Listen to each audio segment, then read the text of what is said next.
and welcome to Life Support Live, the weekly Star Trek show, most of the time weekly, except for last week, the weekly Star Trek show that helps you to boldly go in your own lives. Yes. To better ourselves and the rest of humanity, as a famous Starfleet captain once said. Yes. And as another Starfleet captain, equally famously, well, not equally, he'll get there very soon, I fear. As another Starfleet captain once said, on that mission, we will try to have a little fun along the way. Right? Yes. Hello, everyone. I am back. Thank you so much to everyone who sent such nice, sweet messages. Yes, here I am alive. I'm alive, and we have our first impression of the show. Who are you, sir? Alive? Isn't that from Frankenstein? Yes, I know, but who are you? Who am I? Oh. Yeah. Who am I? I am Ali Mattu. I am a clinical psychologist, and and who are you? I am Dr. Trek, Larry Nemecek, and you would never know it by this intro, but one of us is a real doctor. That's right. Yes. That's right.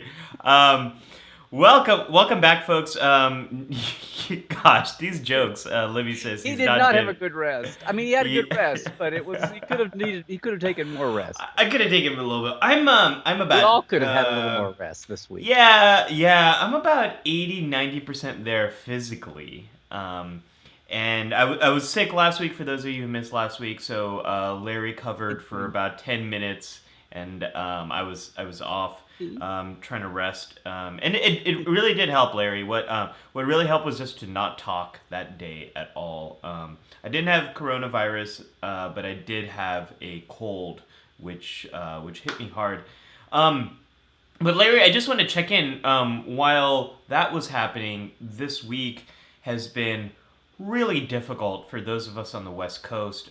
It was only Northern California that was really struggling with the fires. That expanded out to Southern California, and now Oregon and Washington are really suffering. The worst air quality in the world right now is in Oregon. A lot of people have evacuated. Larry, how are you holding up? Fine. It's a lot of our friends in the Bay Area, you and everyone else we knew, were getting those Mars pictures. Yeah. And for a few days, I thought we were doing well down here in the South End, but and then we had the stupid fire, we had the gender reveal party fire, and a couple of other ones that were inevitable because we'd had a heat wave. Last weekend, our thing was we were at 111 here, right where I am. We were at 111 and then 115 on Sunday, even 5 degrees more than places 5 miles away, which was very strange. But Woodland Hills was the Nation news headline 121, which was weird. So we had a horrible heat wave, and then eventually the fires caught up one way or another. And the last day or two, yesterday we had really, really bad air. And I think that made national news too. They said this is our worst air in 30 years, worst smog. Which is saying a lot. That's not a good. Well, it was like back to Johnny Carson 1970 smog joke levels. Yeah, yeah, Johnny. I miss Johnny Carson. Well, to all of our viewers, if you're struggling as well with the fires, with the climate, our heart goes out to you. Larry and I are experiencing that as well. Larry, I got to say I think on Wednesday it was when the air quality was so poor here that you just saw orange outside all day long. You had to have your lights on. If you didn't have your lights on, you had no idea what time of day it was because it perpetually looked like a dystopian sunset. It was quite hard. It really impacted my mood, my mental health. It was I felt a massive sense of grief for our climate and the world future generations are inheriting.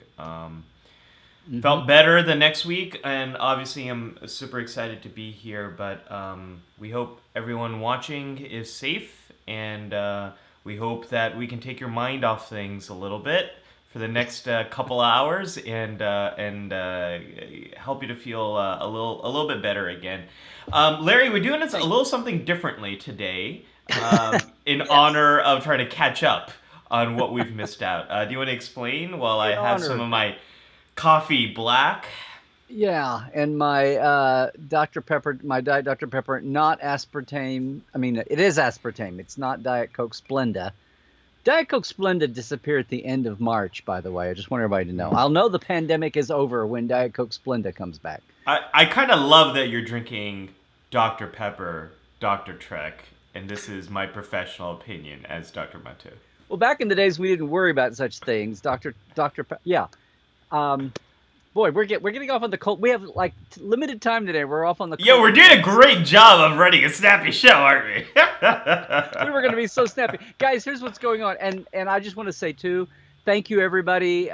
Thank you for hopping in with me last week for 20 minutes. I didn't want to try to attempt to do a full show, but I wanted to say hi to everybody and address what was going on. And yes, and thank you everybody for your patience midweek when we thought we would do a Wednesday one, and schedules, especially his. Went really, really hairy. So here we are. So to make up for that, we're still going to do both of our themes. Last week was going to be jealousy. Again, sparked by a Lower Decks episode, but we expanded to the whole franchise, of course. Spoiler free. And then today we're going to catch up with this last episode. And last week's theme, so we're doing an hour apiece. We're going to cut this down. We're going to... Sorry, nothing personal, but we're going to lean leanly on the chat, guys, to get through our points and then have a hailing frequency at the end. I'm still going to be eyeballing chat to pull things out, and Ali's got his finger on the trigger here since he's still producing. But hopefully we'll have a good show. I am fully vested in the great new iMac here, so we'll see how things are going. Oh, okay. Oh, I was just showing the finger on the trigger. I just realized, Larry, this might be a little remnants of my virus. And as someone mentioned, yeah, it was probably a coronavirus I had. It was just not the one that caused COVID-19. So I absolutely agree with you, Jana. This is probably a remnants of it, but if you notice that I did jealousy and false pretenses, which would be a true pretense. No, take away. Or was that a post tense? Yeah, right. I don't know, but yeah, we're doing 2 episodes today back to back. It's going to be one stream, and we'll edit it and post whatever that happens. Jealousy will be episode 21, and then false pretenses will be episode 22. So. Yeah, and as always, if this is your first time here at Life Support Live, welcome. We are so happy to have you here. The first 10 minutes is very atypical, just so you know. Yeah. What we are doing, what we do on this show is we're going to be talking about one of the recent episodes of Star Trek Lower Decks. We don't go into spoilers, but we use that as a launching pad for talking about our larger theme today. We'd love your input in comments. You're also welcome to Skype in if you want. There's our Skype user account. And without further ado, Dr. Trek, why don't we open up the briefing room? This is where we dive into the Star Trek canon that we are discussing this week. And this week we are starting our discussion with an episode of Lower Decks. Now it feels like it was a long time ago, but this was an episode we saw last week. Right. Larry, what was going on in this episode that we saw? Non-spoilers. Non-spoilers. Well, the theme that emerged that we thought we could pull out of this and apply broadly, jealousy. But it was interesting. It was about the time you thought there might be a sci-fi thing going on. But Boimler, the lead of the lead guy of the Lower Deckers, has a girlfriend for a month, and we find out about her. But Mariner there is very suspicious how he can have a girlfriend so intensely. And it winds up coming full circle comedically with the sci-fi premise. But what's interesting is she and his girlfriend, who's a fairly nice person, doesn't wind up being an alien fill in the blank after all.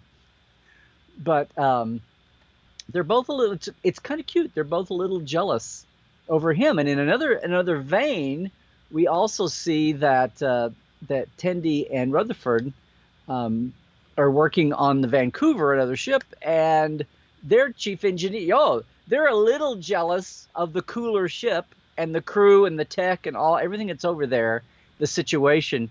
And then it turns out that their temporary supervisor over there is a little jealous of them because they have a lower stress ship. So I don't want to They were spoil it. really jealous of the scanners. Yeah, they love the yeah. That Well, they was were jealous of having the scanners, and it was a big thing. Yeah. yeah. So I yeah, we pulled. That was my takeaway from it. But it was it. So we kind of distilled that into. You could go different ways, but we came up with jealousy as a theme, and which was interesting to me because looking at Star Trek broadly, we're supposed to be uh, as far as like Starfleet goes, even in both centuries, well, all three counting Enterprise, but in all the centuries, we're supposedly dealing with, more evolved humans. And that was a different plateau. And it's, in a meta sense, in a K3 sense, it's kind of controversial because people are, writers say, how can you have drama without conflict? And if we're so damn evolved and perfect, how do we have conflict? And then eventually some of that became, well, the conflict comes from outside because not everybody can be lovely evolved humans and lovely evolved Federation races. And right. and that so that's a spectrum, right? And we could even say, well, the Andorians and the Tellarites, and much less the Romulans and Klingons and Breen and Right. Cardassians, they're not on our plane, and so they're still stuck in these, like 1940s or 1960s emotional tropes as far as rivalries and jealousies and competition for whatever. So there's still room for drama, but if we're sitting here trying to find specific instances of jealousy, it should be a little more rarefied, but then there's still plenty of examples we could find. And sure you Scott. can too. Yeah, Scott says this is my favorite episode of Lower Decks so far. Jared agrees with that, and then Linda says each new episode is my favorite, and yeah, I feel the same way. I really loved this episode. It had a Star Trek element to it. It also had it had some real themes that we're gonna dive into, and it was also quite fun. I really appreciated the love of technology that we saw here because I feel this is we haven't quite seen that where characters have lusted after technology in Star Trek, which is so surprising because we do that all the time with your brand new iMac that you're on, Larry, or the new phone that you might be excited about. We get very excited about these new things, and it was so nice to finally see a Star Trek character getting excited about new technology as well. The closest we've probably seen is chief engineers lusting after a new ship. Or bragging about their ship or the modifications they've made, but never like the small tech, Mm-hmm. like the new tricorders or the new The the new new tricorder. isolinear scanner thing, whatever. So I really love this episode, and I also was excited to talk about jealousy because I think there are a lot of ways in which we might be experiencing jealousy right now. Whether it is seeing someone else on social media and seeing what their life is like. I have been quite jealous of other countries and how they have been managing the COVID-19 crisis compared to the United States, where Oh, you I and thought I are, Larry. I thought you were going to say you've been jealous of other countries of how they manage everything. But okay, Well, there's okay, that COVID, too. yeah. There's that rabbit hole could go very deep. Whether it's just small, another thing that I sometimes have been feeling jealousy about is right now people who don't have children or who don't have young children, and you might be sheltering in place, working from home, and not having to also take care of a kid and parent. I've been quite jealous of that experience. So there's a lot when you are stuck in one place and consistently seeing these different experiences of others. it can become quite easy to be jealous of those experiences. I don't know if you've been experiencing any of the same, Larry, but it's when I think about it, there's quite many examples that I've been experiencing of jealousy. I would say, especially since, and we've got a lot of our global friends on today. That bit about the foreign aspect to Yeah. America versus the rest of the world. I think maybe that even more so than anything. I almost feel like I haven't had time to be jealous. Period. It's just like keeping my own butt up right now. It feels like we went from being stuck in the mud to making up time. I feel like it's funny if anybody I think I saw a couple in the chat there that were jealous of my new iMac. I should just say that my old one was a 2009er that I bought Yeah. refurbished in 2013. So just before anybody gets too high horsey there about it, I mean, you all have heard me talk about it for a while. So I don't want to keep talking about it, but I'm glad to have it. But I'm not a technology whatever porn addict. But yeah, so it but so I was jealous of people that were handling all the technology needs, and that were up on top of things when everything hit. So Yeah. yeah, but mainly though around the world, Yeah, uh, and I think what and Libby coming out says, of it. Yeah. and what Libby says here is so right on. She says, "I'm jealous of many with children and spouses, as although it is difficult, they aren't alone 24/7, and of course they are jealous of me." LOL. And I think this is absolutely the case. Is when I inspect this further, or when I talk about this with people who don't have kids, they talk about how much they might be struggling with boredom and being alone and isolation, and how difficult that is. And I'm never bored. I never. Sometimes I feel isolated, even with my wife and daughter. But I can always get a hug, and a hug from your kid is a pretty cool thing to help you to feel less alone. So Hmm. that's the thing about jealousy, is it so often doesn't hold up to the facts, even if it might feel so real. You mean So like the grass is always purpler on the other side? Oh wait, that's Teller Prime. Yeah, on Earth it's green. Stellar Okay. Pride. I don't know. We've never been there, so I can say that.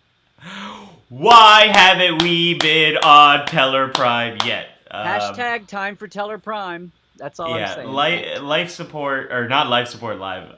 Lower decks, make it so. Make it so. Yeah. Starfleet Boy is asking, is FOMO the root cause of all jealousy? We'll get into that in a moment. But Larry, why don't we talk about some of our favorite examples beyond lower decks? There's a lot to choose from in the canon. Yeah. Did you have any standouts? I mean, there might be something in Beyond since you mentioned that. No. Uh, Yeah. so yeah, so if we're talking about our perfect, 23rd, 24th century humans, especially the 24th century, it may be a little hard to find so much, but there's one in particular.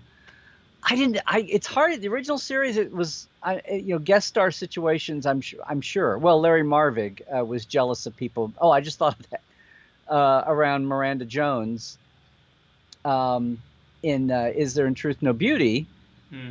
But as far as things that I actually pulled images from, one that was surprising considering how quickly they backed away from it for, oh, I don't know, 4 or 5 years and then came back to it big time, was originally the whole Riker-Troy dynamic. And Yes. part of the way we look at that Yes. now and say, oh, look, they set them up with that and then backed away. But in the very beginning, they not only leaned on it, they leaned on it big time to the point where, beardless Johnny is, or beardless Will is moping about her arranged marriage there in Haven, and which was a little weird to see. But it was early on; they were experimenting with tones. So there's that, and then on the other end of the Will Riker syndrome, you actually had the jealousy between Will and Tom. The transporter twins. I love this episode so much, Larry. This is one of my favorites. I'm not quite sure why I love it. Maybe it's just seeing Jonathan Frakes act opposite Jonathan Frakes. But I love this episode a lot. Will is so, or Tom. He goes by Tom Paris or not Tom Paris. He doesn't go by Tom Paris. No, We that can has talk to about stay. Tom Yeah, Paris in a moment, that's but the unaired. Yeah. yeah, he goes by Thomas Riker, his middle name. By the end of the episode, but he once he gets out of that transporter loop and realizes that there's actually these two versions of him, the transporter signal reflected Mhm. off the atmosphere, and he was both materialized and on the ship, but also rematerialized on the planet side.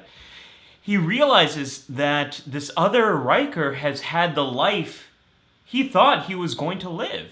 He went on to continue his service. He has continued to have some type of strange relationship with Deanna Troy. His life hasn't gone in the direction that Thomas has had. So he is quite jealous of what his brother, his identical. I don't even know what they call each other. What do you call I your transporter accident Why do we version of just call it yourself? your TAT, your transporter accident twin? Your turn. I like that. Only in Star Trek will that term ever And be then if you get a useful. tattoo of your Star Trek transporter accident twin, you can have a tat. See? Right, right. And the other reason why I think I like that example too is we see the consequences. His his jealousy is we'll talk about this in the counselor's log. Jealousy isn't necessarily a bad thing. Like every emotion, it has its uses. But if you aren't able to kind of work through that emotion, it can have huge consequences. And then we see that in Deep Space Nine when Tom Riker's storyline continues and how it plays out with the Defiant. So I love that example. That's a great one, Larry. Hmm. And I mean, and then it's easy. The easy thing is getting beyond. By the way, I forgot to mention this. I need to get some more green shirts. This is the only surviving, post lost 50 pounds green shirt that I have. But I wore green for jealousy today. So I just saw, I just, Ah. I just wanted everybody to know. Okay. I Uh, like that. Should we talk about Tom Paris since I kind of blurted his name out? yeah, go for it. Go for it. Yeah. Yeah, well, Tom Paris is a good one, and I think Jared mentioned this, Neelix being jealous of Tom Paris, but then also Scott mentioned or Neelix being jealous of everyone. But we see this. This is one of those romantic relationship types of jealousy, which is a little bit different The than triangle. Yeah. right, right. It's a little bit different than Tom Riker and Will Riker, but we see Kess and Tom Paris are working together. Tom is working more in sick bay. He is doing all that kind of stuff. Neelix is a little apprehensive. What's going on here? Do Kess and Tom have a thing going on? It's more of your traditional romantic jealousy, but it's a pretty good one that does play out over the short amount of time that we had with Kess on the show. Well, it was one of those things set up in the pilot, just as far as Voyager goes, that they within a season got away within a few episodes, and then certainly within the season. But the upshot of that was it was like, wait, why is Neelix? Wait, oh, Neelix and Kess are a couple? Right, Really? right. It doesn't He, quite. why Yeah, is he jealous of Tom? I think he's jealous of Tom over the idea that he and Kess are supposed to be a couple. right, We never right. quite got that fulfilled. So the impact of, yeah, it didn't quite ever pan out. But anyway, it was there. It said it on the page. That was what they Yeah, said. yeah. I like some of the examples that the chat's bringing up. The Riker Worf thing is something Heidi brings up. And Zahir's example here is a really good one because it doesn't involve romantic relationships. Maybe Data feeling jealous of people with emotions. And this is a cool example because it kind of shows how But that would jealousy can be. be an emotion. Right, right. Let's not think too carefully about it because then some of the writing might not make a lot of sense. But this kind of shows how motivating sometimes jealousy can be, Mm. and that it can sometimes help you to achieve some of your goals, which we see with Data. Linda brings up Odo, and Odo's jealousy of Yes. We have that, I was right? going to say, I sent you at Odo's least one. jealous is. Yeah. Oh gosh, where's my Odo image? I don't have an Odo image. I have. Speaking of jealousy, I have Julian, Bashir, and Quark, who are quite often jealous of anyone else who's hanging around Dax, Jadzia Dax in particular. Speaking of Deep Space Nine, we also have Quark. This was the one I was going to get to because this was the Yeah. non-humans. It's easy to jump in and do that with. Yeah. Yeah. Let's talk about the Ferengi. As this is Libby's favorite species to talk about. But we see Quark jealous often of his cousin. What's his cousin's name? Gala. Cousin. Yes. Yes. Yes. Yeah. The apple. He has a moon. He's always jealous of Kidding. his cousin who Yeah. has the moon. But he gets quite jealous of other Ferengi who are financially doing better than him and the success that they have achieved, and feeling a lot of envy and jealousy over that. Quark is a really good example of that aspect of jealousy. That's the future FOMO, fear of missing money out or something. Sure. We've got one more big one that I just find a lovely episode as well. And is it Larry, Ship in a Bottle? Yes. No. Very good.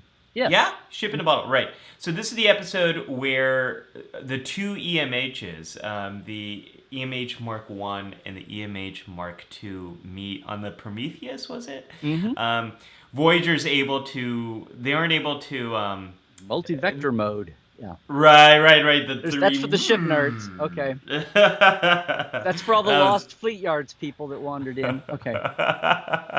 I really loved seeing that for the first time. But we get to see the EMH, the doctor, comes into contact with the EMH that is likely to be his successor, and there's a little bit of jealousy on both sides. First, it's really the EMH Mark 1 who's angry and surprised and thinks this kid is so dumb, but then also a little bit of jealousy that's coming into play about his ability to be on the bridge and his ability to kind of openly move about the ship. And then we see by the end of that episode, there's some jealousy about what the EMH Mark 1, the adventures he's had, how he's able to expand his programming, add new details to his abilities. So that's it's just such a fun episode to see these actors just really play off of each other. Mm-hmm. Larry, I learned a fun fact this week that Robert Picardo played the Johnny Cab in Total Recall. Yes. It's been years since I saw Total Recall, but I know that intellectually. Yeah. I did not know that until this week. And when you look at the Johnny Cab, it looks like Robert Picardo. I don't know why I didn't connect the dots. But that's a little... Who knew? Non-canon K3 for me. There you go. Yeah. I'm jealous that you didn't know. No, Libby says, I sometimes think O'Brien is jealous of Bashir's singlehood, and then Bashir is sometimes a tad jealous of O'Brien's family. Definitely. That is wonderful. Jared says, Ship in a Bottle is a TNG episode dealing with Moriarty. Message in a Bottle. Thank you. Yeah. Thank you, Jared. Thank you. As that came out of my mouth, I went, wait a minute, that's not... The chat is always there to support us. Senior officers who don't quite know what we're dealing with here. Well, I'm trying to maintain camera contact, not iPad contact. So yeah. Libby says, I think T'Pol became jealous of the lives that humans can live. Absolutely, I think that's a great pick as well. Could never admit it. Janice Jester jealous of James T. Kirk in Turnabout Intruder. So much she swamped bodies with him to kill him. Yeah, that's a good pick. Good pick. Should we venture into the counselor's log here, Larry? We should. Yes. Today especially. Let's do that. So the counselor's log is the time of the show where we dive into a little bit more of the psychology of what's happening here. And so today, what I want to talk about is a little bit more about emotions. And every emotion is there for a reason. Every emotion is completely valid. It's what you're experiencing, regardless of why you might be experiencing it. It's a real emotion that you're having. And when it comes to jealousy, jealousy always makes sense when someone is threatening to take something that's very important away from you. That is one situation in which jealousy is going to make sense. And the other time is when an important relationship is in real danger of being lost. Those are the two times where jealousy most often occurs. It makes sense. We really need to listen to it and act on it. So the struggle then, though, is, well, how do I know if it's this situation or not? And so I'm going to talk a little bit more about that in our away mission.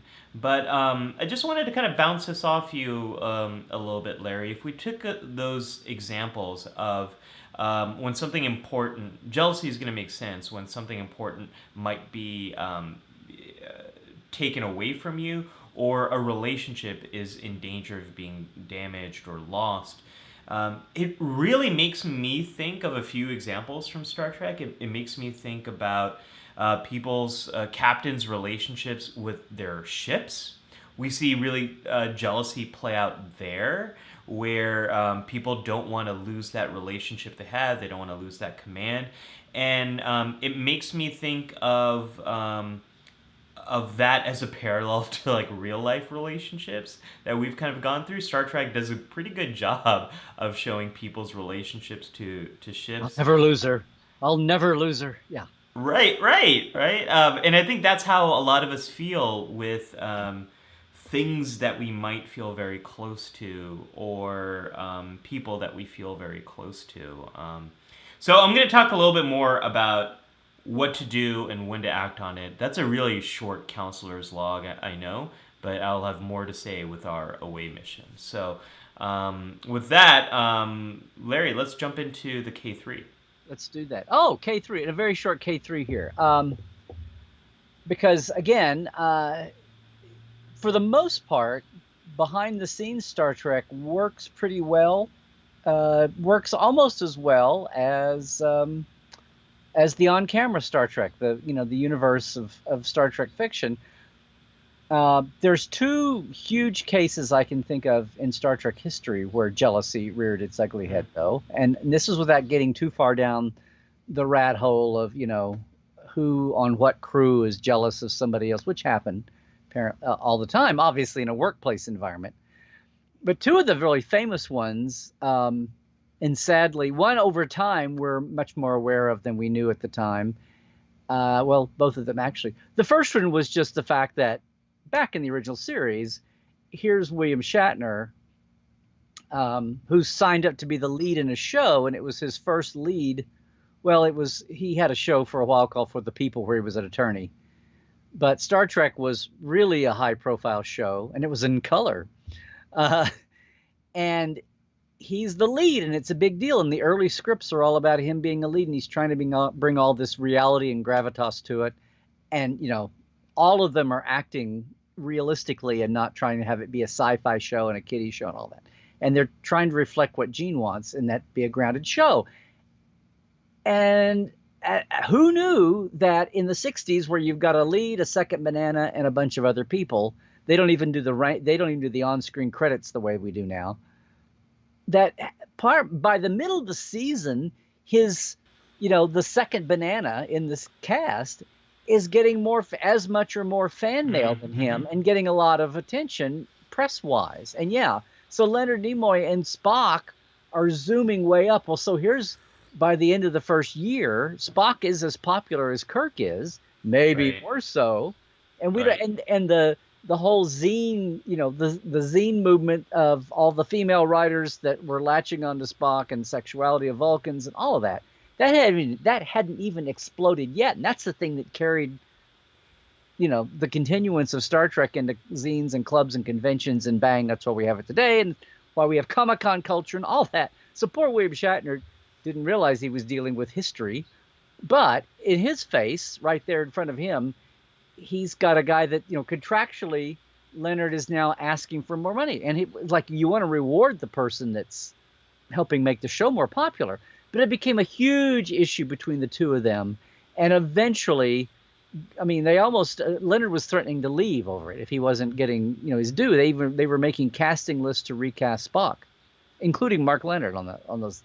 So they finally came up with a most favored nations solution, where basically they said, okay, basically we've got two co-leads, and it's like Kirk will always be the first of two co-leads, and money-wise, all the ego boo, whatever's going on. And that's the thing that, after that they were pretty much fine until apparently very late in life, and then as Leonard was basically dying the last year or two, they had a split, and it was sad. But that was a case of jealousy. And then the other one is much more modern. It's the one that I saw in the face, which happened on Voyager, and we're all now aware of it. The public now knows what a lot of us knew at the time at the studio, which was, as much as she's beloved as a figure, and to her credit, as much as they've made up now and enjoy each other. But at the time, Kate Mulgrew, who was the first female captain and had all this responsibility as a role model and all that, felt like the introduction of Seven of Nine to save her show was meant to inject like some sex appeal or some eye candy into a show that she wasn't bringing herself. And she was really jealous of bringing in Jerry Ryan and Seven of Nine. And, the worst impulse there was Jerry was obviously not, a bimbo in a cat suit. She made a ton of good magazine covers there at the beginning in the as a splash, but Jerry was a wonderful actress. They wrote the role wonderfully. It was a great evolution, and thank God, because that's the thing that allowed everybody to go ahead with respect. But personally, Kate was very rough on. She gave Jerry hell, and the rest of the cast and the crew had to stand there and put up with it for years. But to all of their credit, they were professional, and most of the audience, 99% of the audience, had no clue about that. They had no idea, yeah. And also to their credit, here in the last 10 years, as the years have gone by, and that leaked out, and thanks to a few people like Garrett Wong getting it out there, the last 5-6 years or so, and plenty of time for their 25th anniversary that's been robbed. A lot, they pretty much made up, which is good too. The same way that Shatner and Nimoy did, fairly quickly though. They were over that within 5, 6, 7 years, and then they were off and running, especially by the time they got into the movies. So there's two cases behind the scenes, and a lot of people knew both of those, and maybe I just spoiled it on the Kate and Jerry thing. Maybe even the Leonard and Shatner thing, Nimoy and Shatner. But anyway, there's a case of some real life jealousy behind the scenes. But as I was sitting here struggling to come up with some cases, unless I go down the rat hole, like, well, there were these two guys on the set dressing crew or something. Unless we go down a real rat hole, there was, I think there was probably a little jealousy when there were two shows going, like between the DS9, some of their crews, and Next Gen. Yeah. Oh, you know what? Marina was jealous of DS9 when they were the hot show, because they were sliding them some of their budget. There's a couple of times when Next Gen was supposed to have a lot more extras in some scenes, and they were finding creative budgeting ways to throw money at DS9 so they'd have more extras on the promenade or something. And there'd be a extra scene, and there'd be like the 6 regulars and like 2 guest stars and 2 extras when they should have had 15 or 20. So, I mean, there's little things like that, but for the most part, the behind the scenes of Star Trek, as opposed to a lot of Hollywood, was really not as subject to that as it could have been. I think those are really good examples, and they're great reminders of how not only common jealousy can be, but here it can tie into, we've talked about romantic jealousy, we've talked about relationships with ships and things, and here you're talking really about livelihood, which is getting to a little bit of the Ferengi stuff, but the way in which a lot of us might experience jealousy, like someone else might get a promotion, or someone else might their department gets a bigger budget, or things like this, or even someone has more viewers or followers or status like likes and retweets and all that sort of stuff. Mm. I think you're speaking to a lot of the ways in which we experience jealousy in our everyday life. So I think these are really good ones, especially in an industry that's as finicky as Hollywood.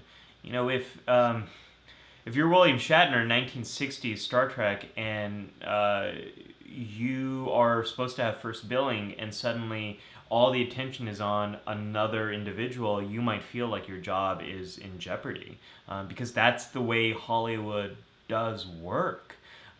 So it's these are good examples. I didn't think you were going to go in this direction, but I'm glad you did, Larry, because this is something I think all of us can relate to. What did you think I was going to do? Something that I never heard of before. This is probably the Oh, first K3 where I have been aware of these things, but because I didn't expect you were going to bring this up, I'm surprised by it. you're still Which surprised. Okay. yeah. So it still worked So out. my record is intact. Okay. Your record is intact. You still have yet to not surprise me. So that's a good one. Thank you for that one, Larry. So let's Well, this is a there good were those two guys on the DS9 set dressing crew. I could. No, I'm totally kidding. They're Totally. quite jealous of TNG's the paint available to Yeah. TNG versus yeah. Yeah. So let's jump into our away mission here before we open up the hailing frequencies a little bit. So For for a few minutes. So with the away mission, I always want to give you some way of applying what we're talking about to your own life, so you can boldly go in your own life, better yourself, and the rest of humanity, as we'd like to say. Oh, now on you life chime as in. well. Okay. Now I couldn't remember at the beginning, and today this is just like with the false pretenses. I don't even have my notes ready today. Today this is a mess, folks. I mean, Larry was talking about how we were supposed to do our makeup on Wednesday, and I couldn't get my act together. I was still recovering and depressed from the climate. It's been a week, but I do have things to say that are hopefully helpful. You decide if they're helpful or not. I'm so jealous of the way you were able to just say your emotions right there. And oh wait, I just Speaking of, thank you for that assist, Larry. When it comes to jealousy, and when it comes to any emotion, the very first thing you want to do is really be able to identify what you're feeling. There's actually a lot of research that has shown just naming the emotion that you're experiencing, it takes down the intensity of that emotion. And the reason for that is probably because as you start to name it and describe it, you're activating more of your frontal lobe. That's the part of your brain that's the control center. It's the planning part of your brain. It also presses the brakes on your emotions. So as you start to name it, you are pressing the brakes on those emotions. You're making them a little bit less intense. So the first part of it is just kind of knowing what happens to you when you start to feel jealous, so you can describe it, label it. Like for me, I kind of get a little obsessed with something when I'm jealous. I might, like many years ago, I was jealous of a YouTube channel that also focused on the brain, psychology, behavior. It's called Braincraft. And I would obsessively check her subscriber count and the views she was getting, the topics she was focusing on. So I realized that is my that's kind of where I go when I start to get jealous. Is I get really preoccupied. I get really obsessed. Fun fact: we later met at a conference. We became friends. Vanessa Hill is a person who runs Braincraft. And I talked to her about this, how I was so jealous of her channel. And she said, when you were jealous of my channel, I was jealous of Vsauce and Veritasium and these people who had even bigger audience than me. And they were probably jealous of bigger channels than them, like, I don't know, Cutie Pie or stuff like that. PewDiePie, not Cutie Pie. So, that's how jealousy works. But number one, really naming it. Number two, trying to understand, does your emotion fit the facts of the situation? So let's go back to that. I've actually have my notes in paper form today here. Is someone threatening to take away a very important and desired relationship or object from you?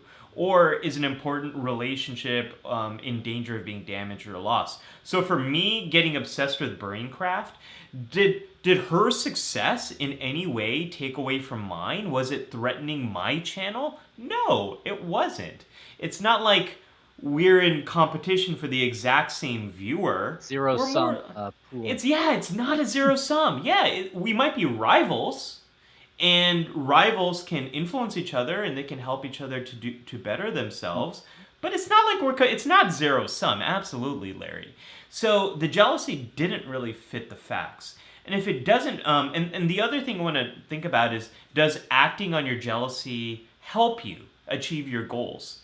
In this situation, no. I got obsessed with her channel, and it took me away from doing my work and focusing on what I wanted to do.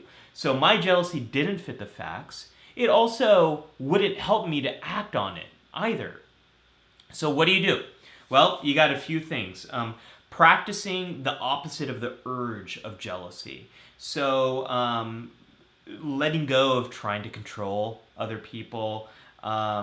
Sharing things that, talking about and sharing things that you do have in your life that are meaningful to you, that you do love, things that I love about my YouTube channel, things that make me really happy about it. Other ways of acting opposite to the urge of jealousy. This one is really great. Stop spying or snooping on other people. So for Stalking, me, yeah. backing off on looking at all that Braincraft content and comparing. That's going to be probably the biggest one. Is letting go of trying to control, sharing the things that you really like, and reducing some of that spying or snooping that you might have. That's all I got, Larry, for the away mission. Any tips or tricks you have for managing all that jealousy? I would just say that the bottom line here is, what was her name that had Braincraft, Vanessa Hill. Yeah, is Vanessa Hill getting to co-host a show with Dr. Trek? No. So what do you... It's funny because we've become friends now, and one of the ways in which, like Tom and Neelix. Oh, like Tom and Neelix. Well, one of the things that I had to do is I had to get over myself. I had to stop getting obsessed with comparing myself against her, and I had to approach her and talk to her and get to know her. And when I did that, and when I spoke to her, I realized that she struggles with very much the same things that I struggle with. And we actually work together. We've worked together a number of times. I've had her on my YouTube channel. She's been on, I've been on hers. We've done a whole special project together. And there's a lot of times she says, I wish I was a psychologist so I could talk about these things in more detail. Her background is more, she studied psychology, but her background is more in education and teaching. So often the facts just don't fit the emotions when it comes to jealousy. Right. And if you're able to practice some of these things we're talking about, you'll not only will it help you to let go of that jealousy, but you get a little bit more clarity of what's actually happening.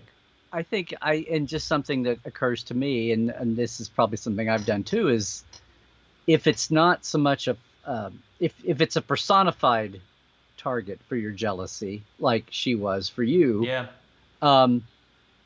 I think it's hard, but if we can go there, what you did, reaching out, rather than, it's the old thing about keep your friends close and your enemies closer. Well, instead of not looking at them as an enemy, but maybe an eventual friend, if you can actually reach out, maybe you can knock away some of that. Some part of the jealousy maybe from just seeing it as something it's not a personal, it's an impersonal target, and it's easy to, it's like, I don't know, two sides in a war. It's like, it's like cultures. It's easy to have an other, and even, it's one thing to despise them or hate them or not like them, but if you're actually the reason for your rift is jealousy or envy, and reaching out, Matt, we're stronger with you than without you. I Right. mean, Right. and you Right. can find a bond that you find a way to transcend that. Because I mean, I've had the same thing. It's like the years have changed and shifted, and if somebody new comes on the horizon as anything, and they take off, I mean, my instinct is to be open-minded and say, oh, let me learn from this. What are they doing that I'm not? But then Right. if that seems out of reach, or maybe there's a thing of, like, oh, well, and there's some things you can't be, it's one of those things about if I've had people say this, it's like I say, oh, I wish, saying kind of the same thing. Oh, I got into YouTube late.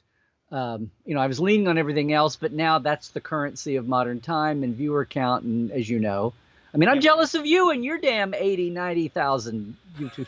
But I got in late, and I say that to one or two of the young, but I've since reached out to some of them. Hopefully we'll do some projects together. But I didn't say this, but if you kind of say, oh, well, and they're like, oh my God, uh, I haven't written a book or two. I wasn't Yeah. there Yeah. when, and you realize that there's room for mutual jealousy both ways. The same thing with you were just saying, but you don't Yep. get to that point until you at least make the effort to reach out, and be reminded that we all have our strengths. You have to have first contact, right? You have to make contact to Or even get to second that point, contact. or even second. Yeah, yeah, right. As a Got to do Cerritos, the paperwork. Okay. Cerritos does. Yeah, you're absolutely right, and it can be a hard thing to make that contact. I think in COVID times it's a little bit easier to talk and connect with people than actually it was before. But one of the biggest things that's really helped me, Larry, is thinking of other people as rivals instead of competitors, and moving from it's not zero sum, but we can learn from each other, we can help each other, and still be rivals, and that's great. Some of the greatest rivalries in history, there was such a profound respect for your rival, and you were able to learn so much from each other, and they were able to kind of better your game, and that's definitely how I felt about Vanessa's channel Braincraft and my channel The Psych Show. Is there's things that we both excel at. There's ways where we can work together. There's ways where we can help each other to do our jobs better. So yeah, that's that. Let's do some high notes from the hailing frequencies, and then we're gonna jump There's into. a lot of good stuff as we got into talking about the fixed pin. Yeah, Here, let me Scott said some of my favorite advice about jealousy and self doubt is to just do see. you, because that's what makes your product, in the case of your channel, different from everyone else, and it's also what makes people watch your channel instead of someone else's. Yeah, absolutely. I mean, this is one of the things, Scott, is no one else can be me. No one else can be you. I do think it takes years and years to get to that point, because we spend so much time trying to figure out who we are and copying what other people are doing and doing what we think other people want us to do, which we'll get into with false pretenses. Well, But yeah. I'm jealous of anyone who lived before the 2010s, because whose conversation about jealousy didn't automatically go to YouTube viewer numbers and subscriber numbers. And status. It's like we've all gone there because everybody understands that as a currency now, no matter what side of the camera Yeah. you're I mean, I think at some point we should do an episode on status, and thinking, numbers, yes, and popularity, because there's a lot to discuss there about what's a healthy popularity and what's more status obsessed popularity. I Facebook think that likes would be and yes, all of yes. that. There's a Like lot of really cool the research Orville on that. episode that tried to take that on. Yeah. That's one of my favorite Orville episodes, is the one about the civilization that their whole life was based around, social popularity, social channel popularity. Libby has very much a promenade example. I have a vintage market booth. I was getting very jealous of my fellow vendors who have these magazine shoot-like staged booths, until several customers said they love my booth and it doesn't look as fakely staged like the others. I mean, this is the thing, is when we are able to really lean into who we are, that does resonate with other people who like those values and like that person that you are. It takes a lot of courage to lean into who you are, though, and to share that with the world. So that's awesome, Libby. I'm so glad you had that feedback. I like this one comment back up here ways. Jared was talking about. He said, I can tell you stories from my time as a convention organizer where actors refused to go out on stage during opening and closing ceremonies because of billing order. Like, no, I'm not. I'm Oh. not going now. I'm going second to last. Yeah. Yes. Yeah, that's a great point. It's a really great That's point. just branding. That's not jealousy. That's just maintaining a consistent marketing brand. Tim says John Lennon sang it best with his song "Jealous Guy." John Lennon always got it right. Absolutely. Scott's got another comment here. If you're like me, you sometimes experience jealousy, but you're simultaneously not a competitive person. So it's a difficult combo of you're doing this better than I am, and you're not even trying, and I don't have the drive and sense of competition to build up my own self worth. Um, yeah, well, Scott, that kind of just points to how common and universal jealousy is, and just feeling jealous is not a bad thing.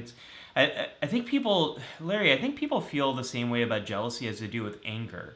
That it's an emotion that maybe you should avoid and fear, and you Right. shouldn't If it's a have. negative and yeah. That's Well, a negative, yeah, yeah, yeah. But anger has its purpose. When that's such they, a Vulcan attitude. What are oh, you? it's so Vulcan. What are It's you, so. a 1971 fan fiction writer? Come on. What do you you what?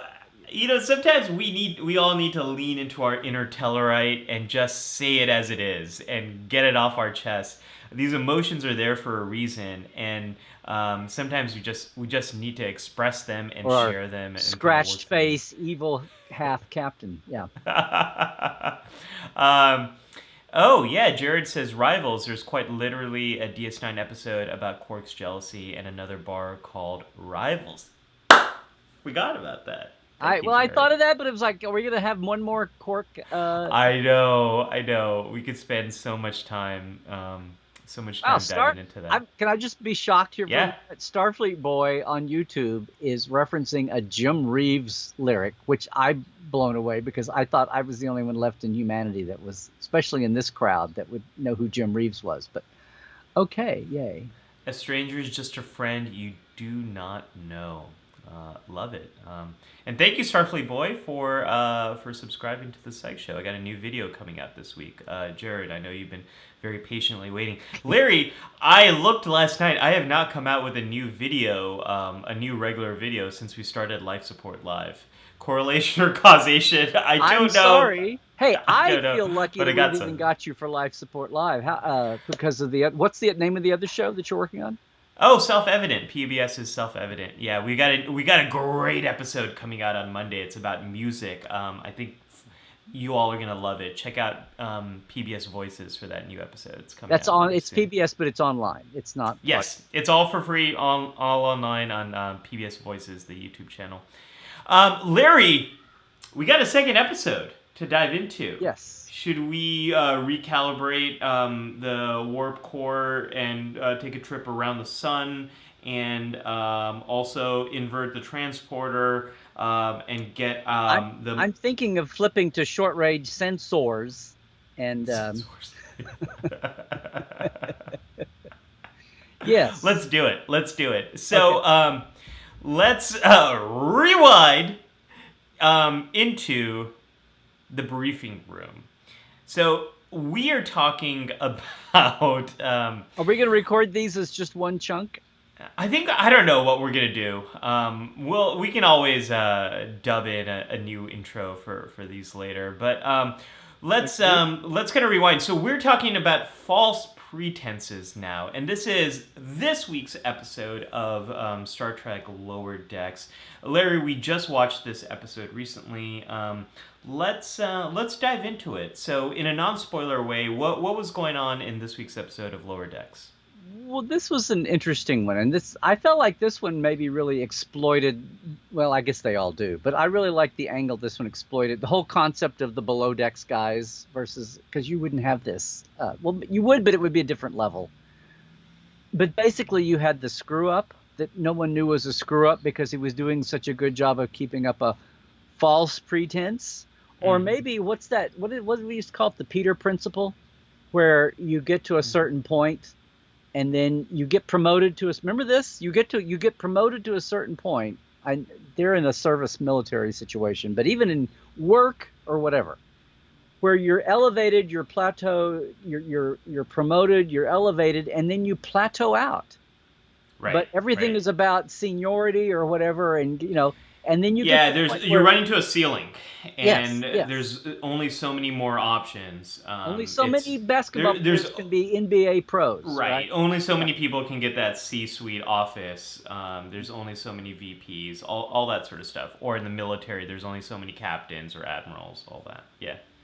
yeah. So we got a case here of Ensign Fletcher, who is another lumpy-headed, curvy-headed brunette command guy, which is kind of funny. It's like they're all over the place on this show. But it turns out that even somebody you knew from the academy, somebody you knew as a friend, and you have to, as Boimler has to do, see them with new eyes when they screw up, and then they just go from being one of the fun gang to, as everyone else is progressing along, getting left behind. And he turns out to be that way, and then suddenly starts blathering in a really immaturely stupid kind of way, and you go, oh my god, this guy's an idiot. He wants to be smarter, and so he connects himself to a anyway. So the thing is, to cover up this gap, right, he tries to punch himself up, and he basically lies. He starts lying to his false pretenses, not so much that he's a liar, but he's trying to cover his status, and he goes from faking an accident, faking an attack, to that scene there. He's like taking somebody who's calling him crazy, and he's gonna puff up and fight over it, and fight he's like, oh my god, I was knocked out, I was attacked, and then he's gonna fight them over it, and finally in the end, when everyone gets together, he finally has to fess up that he really screwed up. Yeah. And can't we Yeah. all just let this go by? At the same time, all of his friends and coworkers go, "Oh," and the very nature of him feeling the need to keep up this faux pretentious, this facade, it's all blown away now, and you kind of see that he was right to think that. And oh my God, my mind is just going to real life right now. But the Yeah. fear of the fear of missing out, the fear of being exposed as a fraud, even though we kind of know that, we're not so out of touch that we don't have the innate sense of that. So here's the case where, rather than just finding a way to be happy with where you are, which is difficult when you're probably in as stressful a competitive situations like Starfleet is, or something that's, Mm. you know, we can't all be 5-star generals in the real military, whatever. There's tons of privates and ensigns out there for every general. So, or CEO. There's tons of front level employees for every CEO. Right. Right. And that's kind of Um. what this was about. I mean, that's kind of what I took away from it, and then how we deal with Yeah. that and what happens. But it's whether it's hypocrisy or it's some kind of lying. Now, what we got into talking about this theme today very quickly last night Yeah. was that I said, we talked about putting up a false front and all that, but there's a difference here between when you're being paid to do it. So all the Star Yeah. Trek plots about being a spy, or the plots about, alien takeover, alien interaction, I had a disease, I had a whatever affecting me. I'm not talking about that. I'm talking about when we're personally motivated to try to, be something differently. So, Troy being a Cardassian spy, all that kind of thing is that's not what we're talking about as a false pretense. We're talking about something arising out of our individual actions. So Yeah. There's The way a Fletcher couple. did in this episode. Yeah. Yeah, Scott says it was difficult for me to pull anything coherent out of this week's Lower Decks episode, so more power to you for finding that theme in there. I'll rewatch it with this in mind. And Libby says this week's Lower Deck was the most real to me. And I kind of feel both ways about this week's episode. I didn't enjoy this week's episode as much as last week's in terms of how much fun I had with it. However, I also felt that there are some very real themes happening in this week's episode. So I agree with both of you, Scott and Libby, in your take on this week's episode. For me, there's a lot happening here, Larry, that I think speaks to what we are all going through. So, part of it is a continuation of what we were talking about in our jealousy episode, oh so long ago, where you might feel like you can only share certain parts of yourself, and you are not authentically sharing really what's going on for you. So this happens on social media all the time, where you might be seeing a lot of highlights of other people's days and lives and their experiences, and inside you are struggling. You are feeling down. You're feeling anxious. You're feeling overwhelmed, but you feel like you can't share that part of yourself. You can't. You can't share the vulnerability, and Yes. but you're hostage to everybody's bright, happy, shiny life. Right. Not realizing that 90% of them are all the same as you. Everyone's Right. putting their bright, shiny life out, and not their gritty, everyday ups and downs. Yeah. Right. So I think that's a big part of what's going on right now.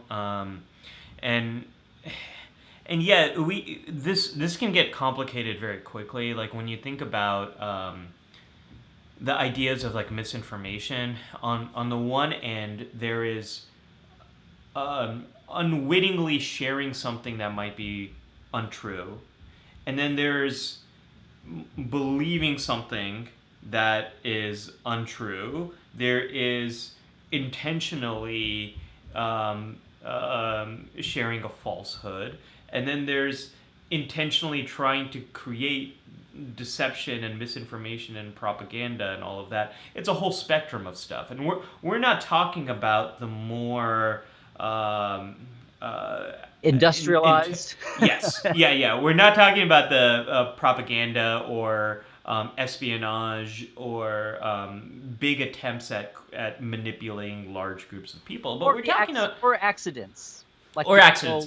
Good old alien disease and takeover plots. Yes. Yeah. We're really talking about in very personal ways, and if you look at that, there's a lot of examples from Star Trek as well as personal lives that we can explore.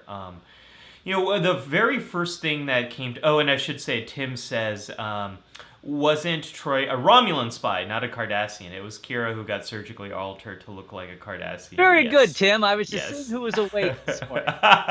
We wanted to see who would pick up on our false pretense here. Thank you, Tim, for that. And I love your profile. And your prize is a mistakenly labeled "Ship in a Bottle" episode. Okay. That's a good callback.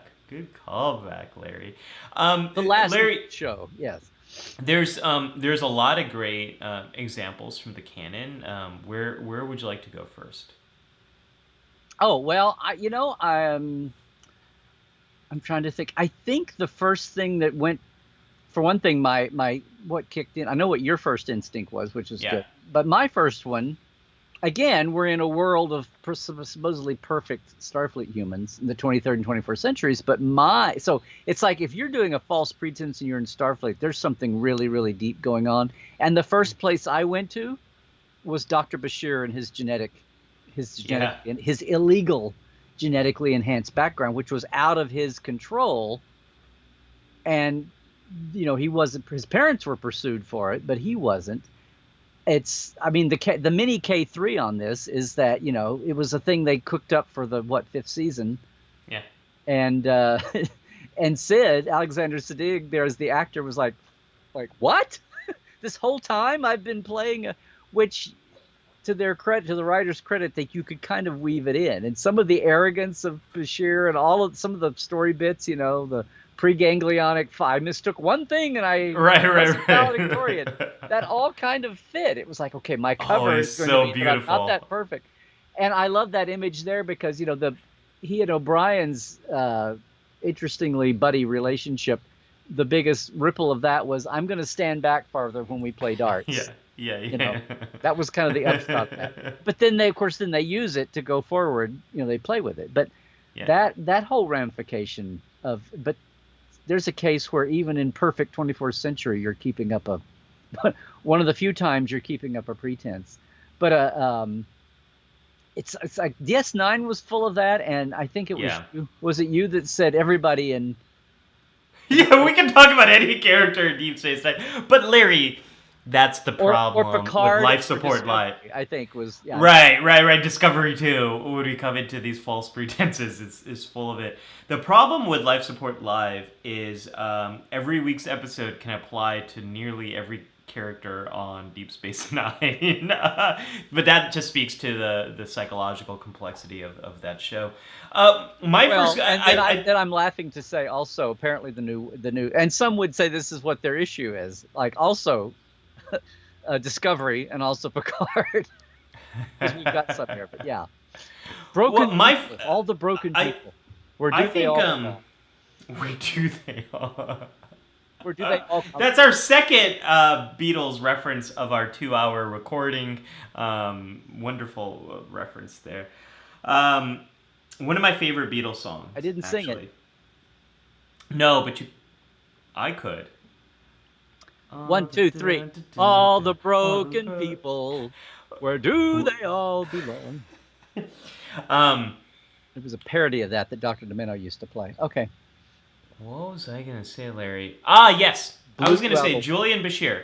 So Julian Bashir's a good example of really trying to hide a truth that Mhm. perhaps he feels ashamed of, or very anxious and fearful of losing his career, probably, and also anger.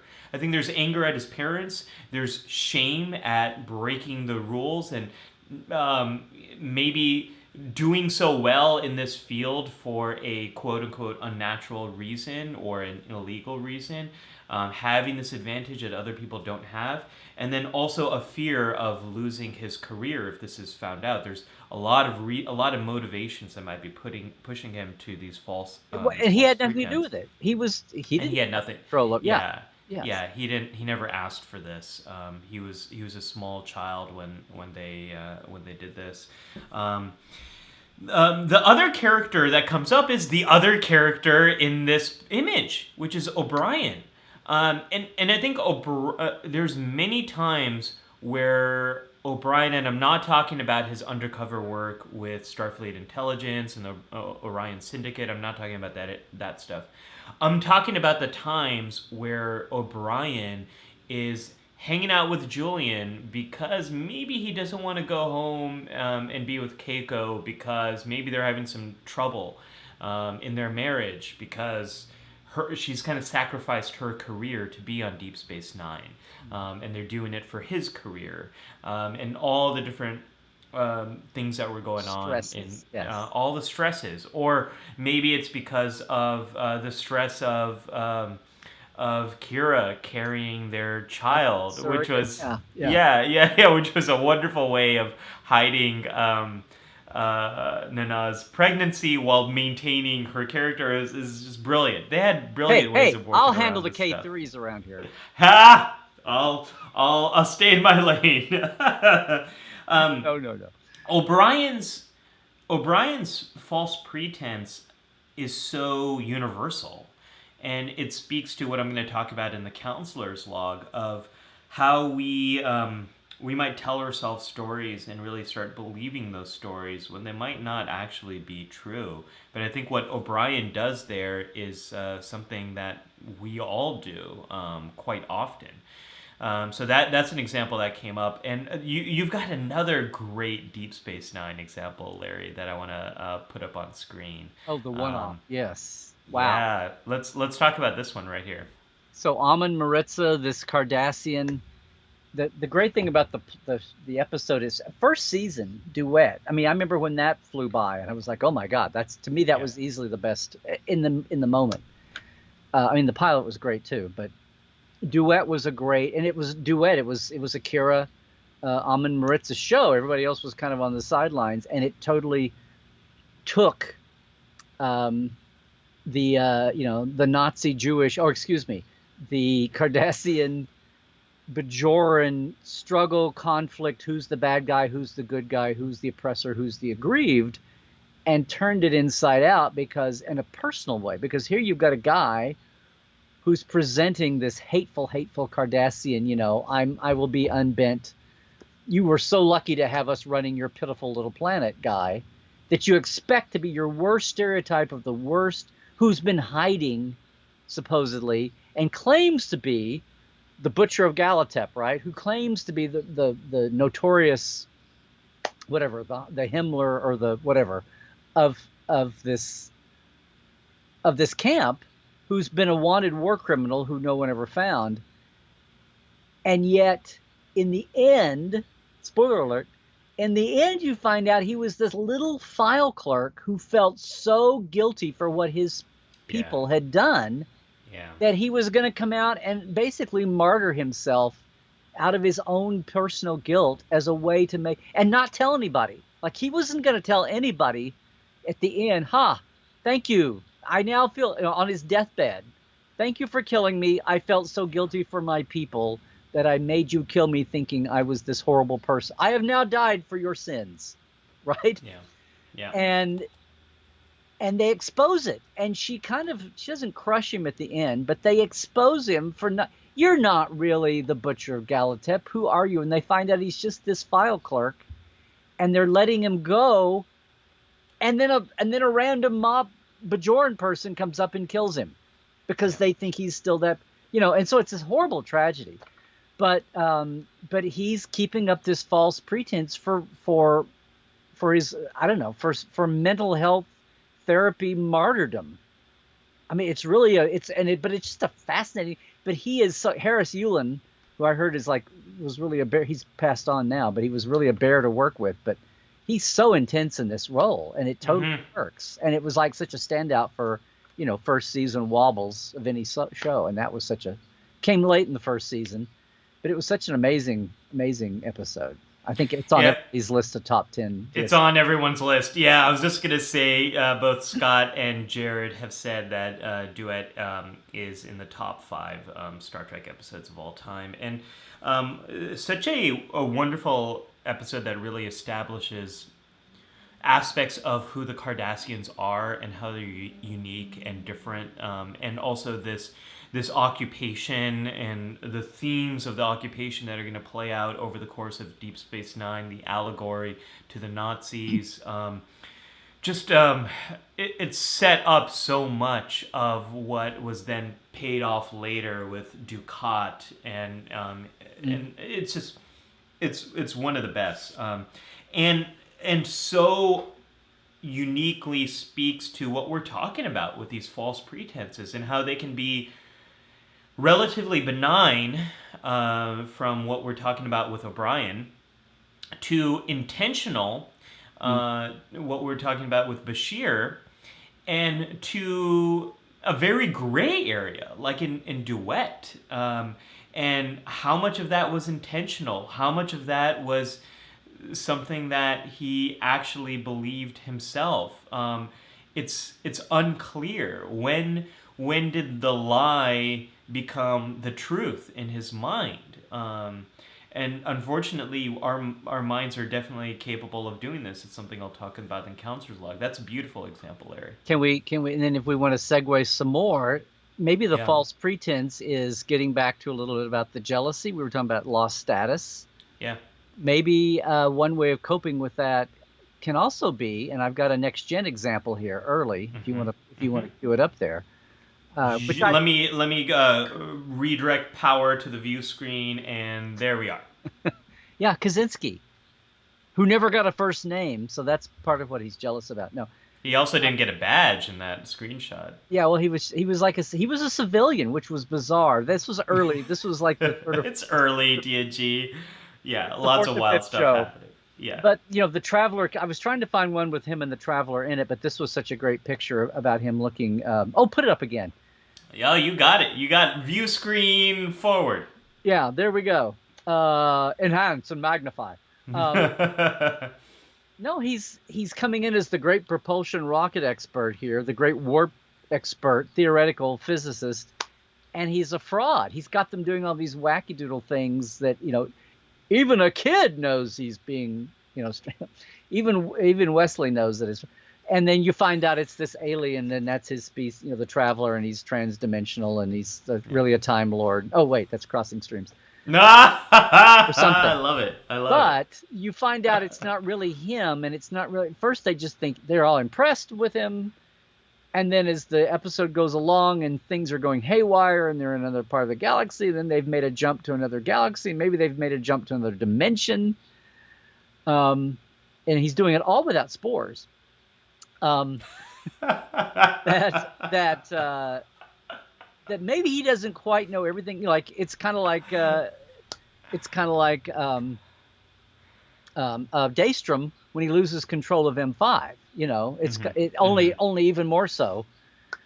He's lost control and he can't fix it. He can't, and then he's exposed, not as a complete fraud because he knew enough to get to a certain point, but now he's topped out a little bit like Daystrom, although Daystrom had more room to grow. He was just losing it. But Kaczynski's totally exposed as the fame that he's had the last few years is really attributed to the work, the progress, is really attributed to the Traveler, and the Traveler was playing his own little prime directive and not just telling him everything and not just showing everybody everything until he had to come in and fix things and almost, martyred himself. But it was an interesting, and they didn't really dwell on this. It became all about Wesley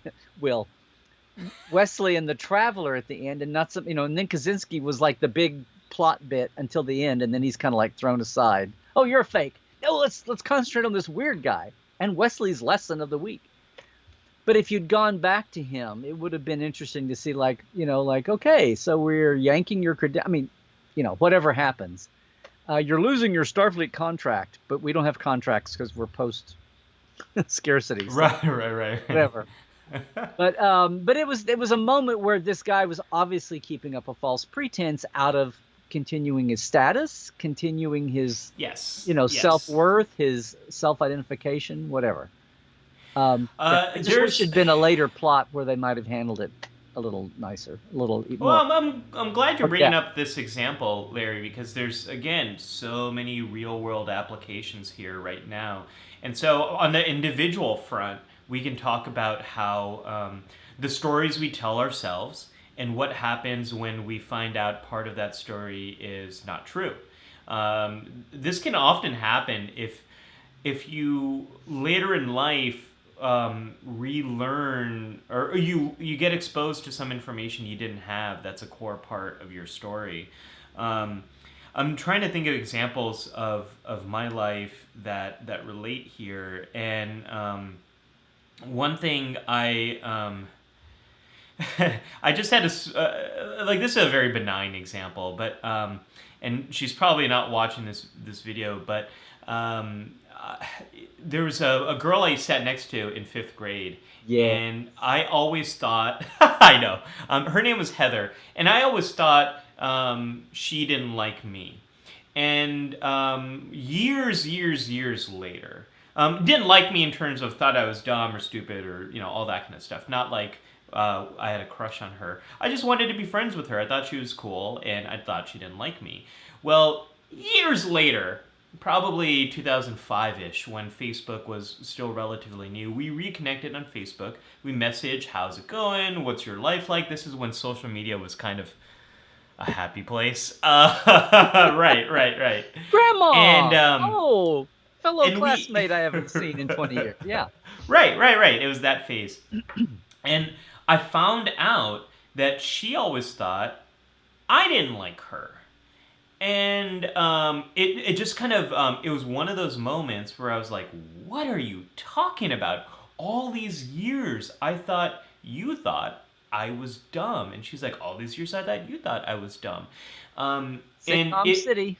Okay. right. And this is a very benign example. I could give you many others from my life that would you, Dr. Trek, you'd have to give me therapy for these examples I could bring up of times I learned something that made me see my past in a new way. But that's one example of it. The other example that you bring up with this TNG episode speaks to how loss of status can really activate a group. So when a group that's been in power loses that power or perceives loss of power, it becomes highly activated. And some scholars have pointed to the rise of Donald Trump in the United States as an example of that. That a certain group of Americans who feel like the country, they might be losing status in the country, are doing everything they can to keep it going. But one of the greatest ways to activate a community of people is to make their status feel threatened.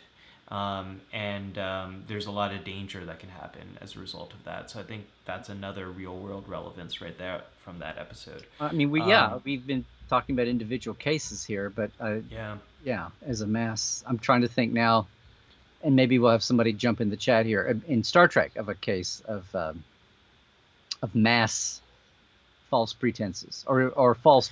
Well, I think we can dive into the Cardassians with that a lot. On a brighter note, Riseland53 says Dr. Mattu is wearing a cool shirt. Thank you. This is one of my favorites. It says geek on it with a lot of geeky things. And there is, right there, is a Starfleet emblem. I think the Enterprise is in here, too, somewhere. Oh, I thought you were doing something for General Electric there for the longest time. General Electric G. Yeah, I could see that. You bringing good things to light. So okay. Right. Are they still around? Does GE still exist? Yeah. We've got a few other examples here, or we can march forward, Larry. We can dance through these real quick, because like I said, we were laughing about it, but like yes, Picard and Discovery are full of it. I just of all, I mean, you could have put Agnes in here. She's in the crew as false pretenses. I felt like that again, like with false. We were talking about staying away from espionage and spying and all of that organized, and I felt like she didn't know she was, but I felt like part of her false pretense was as an instrument of somebody else's. It was like against her will. She didn't intend to, or kill Bruce Maddox. She was totally acting out of, which is why we think some people were incensed that she didn't suffer any consequences. And I want to go, well, the series isn't over, guys. Right. But, we got another season coming. She was an instrument of a conspiracy plot there. But that image we put up there of Raffi, she comes back and joins Picard's little expedition, but she really jumps aboard in the beginning. It's kind of like Dr. Smith on Lost in Space. She's really aboard in the first place to on her own agenda, which then blows up on her, which is sad and tragic, and we learn more about her character.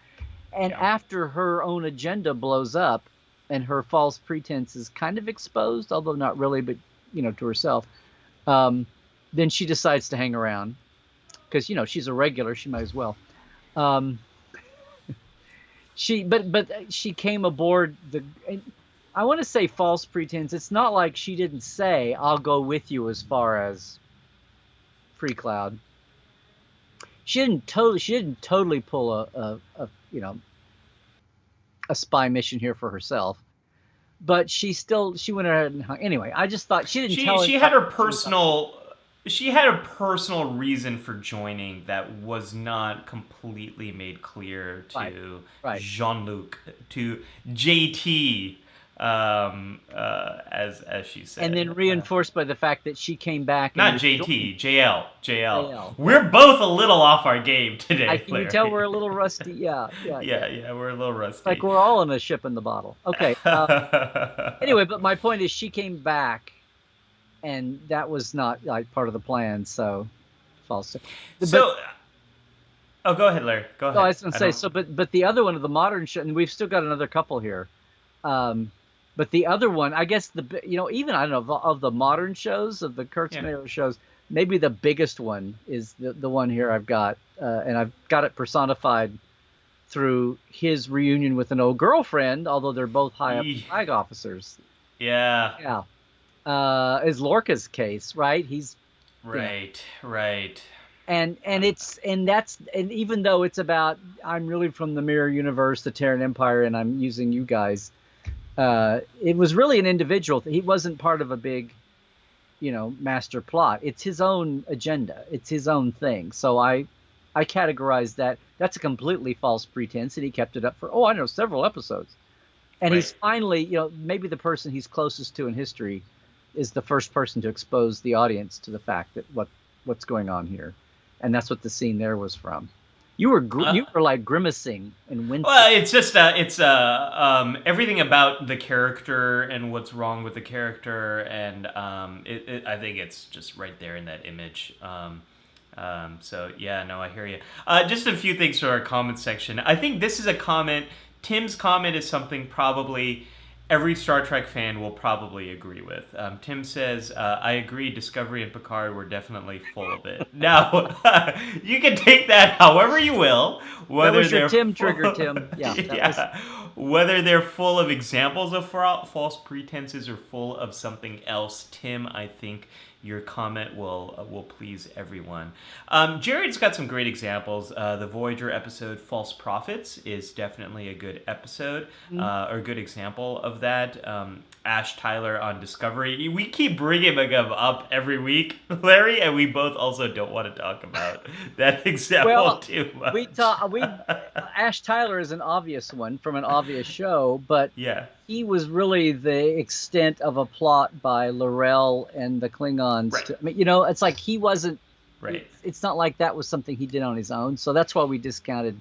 It was obviously a false pretense, Yeah. but we discounted it as he was an element of a And larger plot of a And larger. speaking of Klingons, Libby's got a great comment here, speaking to loss of status and how that can lead to anger and in some cases violence and activate a group of people. Libby says the Klingons see everything as a threat to their honor, and Libby, that's a great example because they see it as a threat to their status of who they are, and how do they react? They react with aggression and pushing back, which is what often can happen with large communities and groups of people when their Although, status can is I challenged. say that the Yes. individual Klingons can often use honor as an Yeah. excuse for a lot of behaviors that other Klingons might go, come on, blow Right. it off. Right. Let's The see. same way other Larry, cultures use their trademark. Oh, I don't know, like we're the good guys, democratic and all that, and you can use that as a cover to get away with all kinds of individualized actions. there's a great episode from TNG. Speaking of TNG from a little bit earlier, where This was the first thing you thought of, actually. This is yeah. I really like this episode because this is an episode where an alien is really under false pretenses, pretending to be Riker's son. And what I like about it is it kind of gets to a place where Riker does start to believe it until Minuet and all of that, and then it's very obvious to him.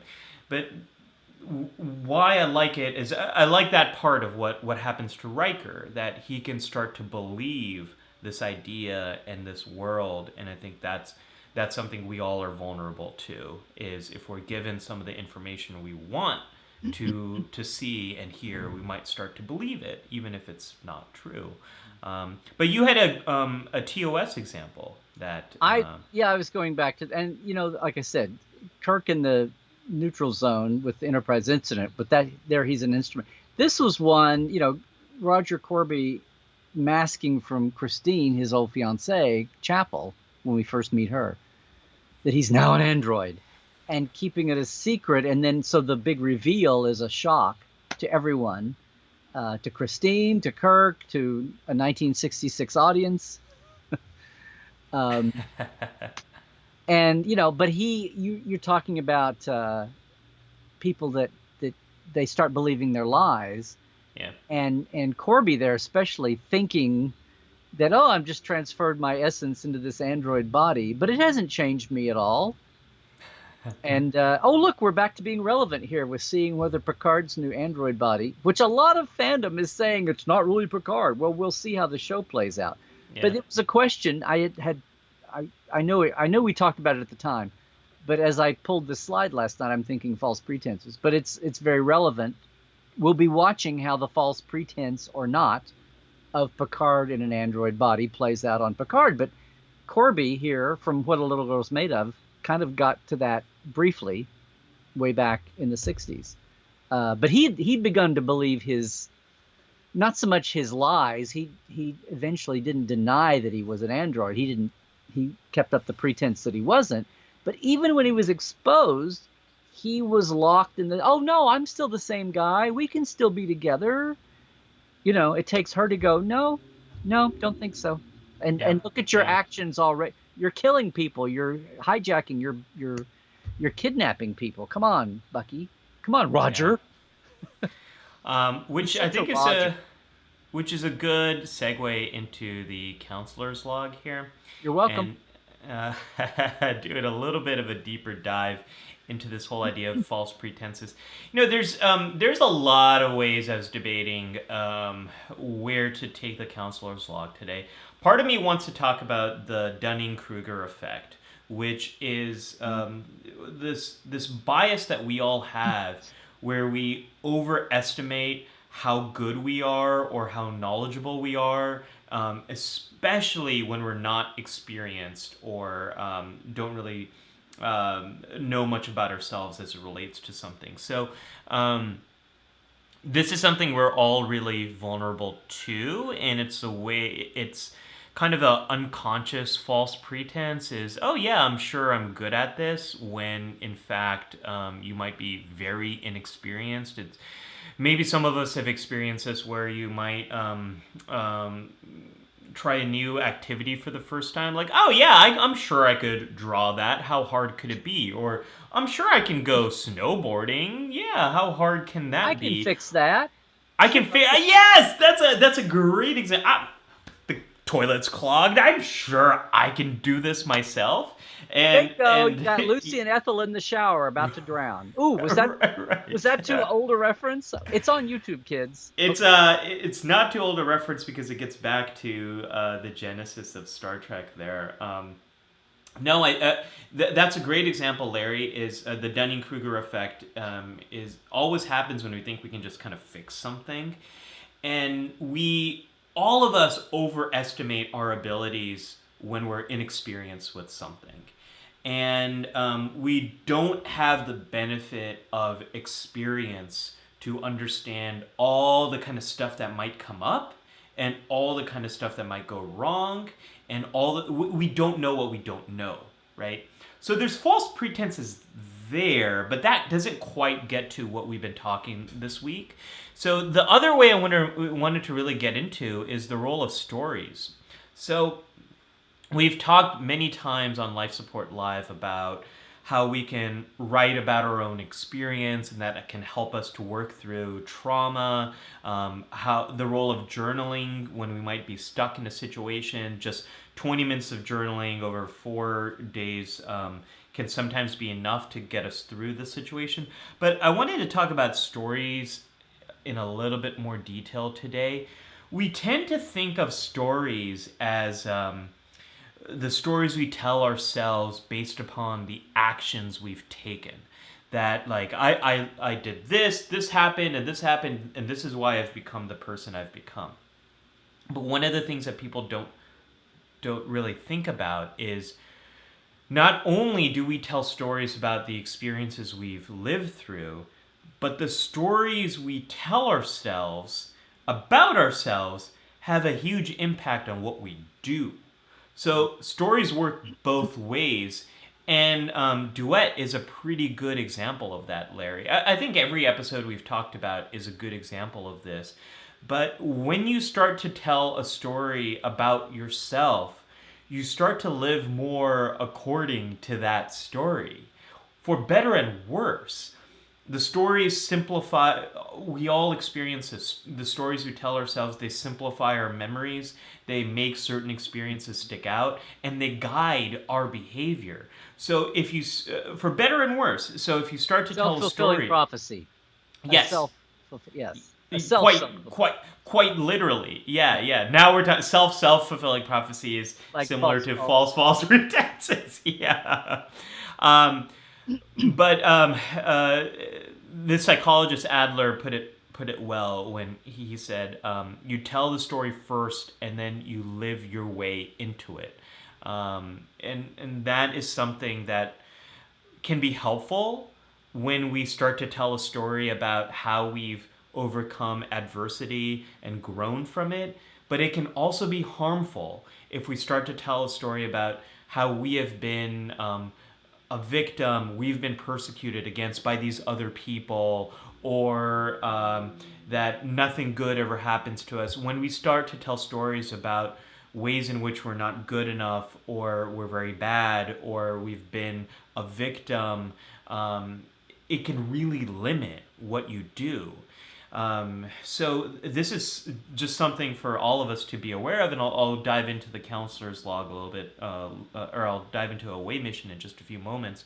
But stories work both ways. They're very, very powerful in simplifying our memories and guiding our actions. And we saw that with all the characters we've talked about today. Larry, I know you might not be able to surprise me on today's K3 because I think I know where it's headed, but that's because it's probably a topic you and I have spoken about many times. But let's dive into the K3 factor So for false K3 this pretenses. week, and for anybody that's new, and I think we've had some new folks. I've been not been great about checking new names, but I think I've seen a couple new ones, especially on YouTube this week. So first of all, welcome, and I think I saw a couple of new Twitchers, at least one new Twitch person, who's probably long gone by now. But yeah, false pretenses, and again, sometimes we tell ourselves lies and get caught up in a false pretense, or we're trying to keep. And sometimes I think it's not all that intentionally malignant a reason. Sometimes I think we get caught up, but whatever it is we're caught up in maintaining, like status when we shouldn't be, or position or whatever. Yeah, the one that came up to me in real life, K3, outside the studios, but still in Star Trek, was the case of at least one. This happens other times, but one I'm very familiar with. It was the case of the Ultimate Fantasy Convention in Houston in 1982, where planners set out to have the most at the time. This is like 6 years before the Next Generation, so there's no bloody A, B, C, or D. It's the original. It's the original series cast, and literally no A even. The original series cast right on the eve of the Wrath of Khan coming out, Star Trek II, and someone wanting to have a humongous, not just an all-cast convention, but an entertainment extravaganza, an arena show, a rock concert for Star Trek. And this was happening in Houston, and they wound up not having Leonard Nimoy, which is a total side story anyway. But look at this, including Merritt Buttrick isn't on this, but Merritt Buttrick wound up going, including Kirstie Alley and Merritt Buttrick from 2, and Mark Leonard, but Harve Bennett from the new producer of the new movie, and this huge arena show tacked onto the actual ongoing Houston Con. And I don't know how long some of you all. Larry, I hate to interrupt, but it's pronounced con. Okay, is that it? That's not a drinking point. It ought to be. Yes. In the drinking game. But yes, the point here is that, and yes, there are other examples in and out of Star Trek of events. Basically, the whole idea of why I am now working on, and yes, I am still working on it. We're going to finish it. A documentary about the Ultimate Fantasy under its eventual name, the nickname that some folks gave it that weekend, not me, the Con of Wrath, is because, ta-da! Well, that's a tiny graphic. Thank you. Is because Thank you, thank you. Please blot me out. Yes, yay. But this was a case where I just liken it to the train, the train that goes off the rails, or the train that plows over the bridge, even though the whole crew knows the bridge is out, but we've got to get to the next station in time, even though the bridge is gone, and you just go right off the cliff. I've seen other events. This happened with FedCon USA, which is an American version, which the original Germans totally had nothing to do with it. But there was a Firefly convention. There was a famous Star Trek convention in the UK that had two successful incarnations. The Generations convention that was at the Royal Albert Hall. The third was going to be at Wembley Stadium, and people showed up and all the doors were padlocked because of financial, things fell apart financially, basically, in all these cases. But people knew that was the case, and why didn't the organizers, all these cases, at the last second even, why didn't they cancel, right? Even if it was the week, not the day of, they knew a week out, they knew 2 weeks out, and it's a lot of it, I think, is, I know in our case with the Con of Wrath, they're somewhere between they can't cancel it because of the loss of status, even though blowing up and ripping people off and causing upheaval in people's lives is going to leave a much bigger loss of status and reputation than just canceling. But we're so locked into that moment. Gosh, you'd be great to talk about this. I should get you on. Oh, wait, I did.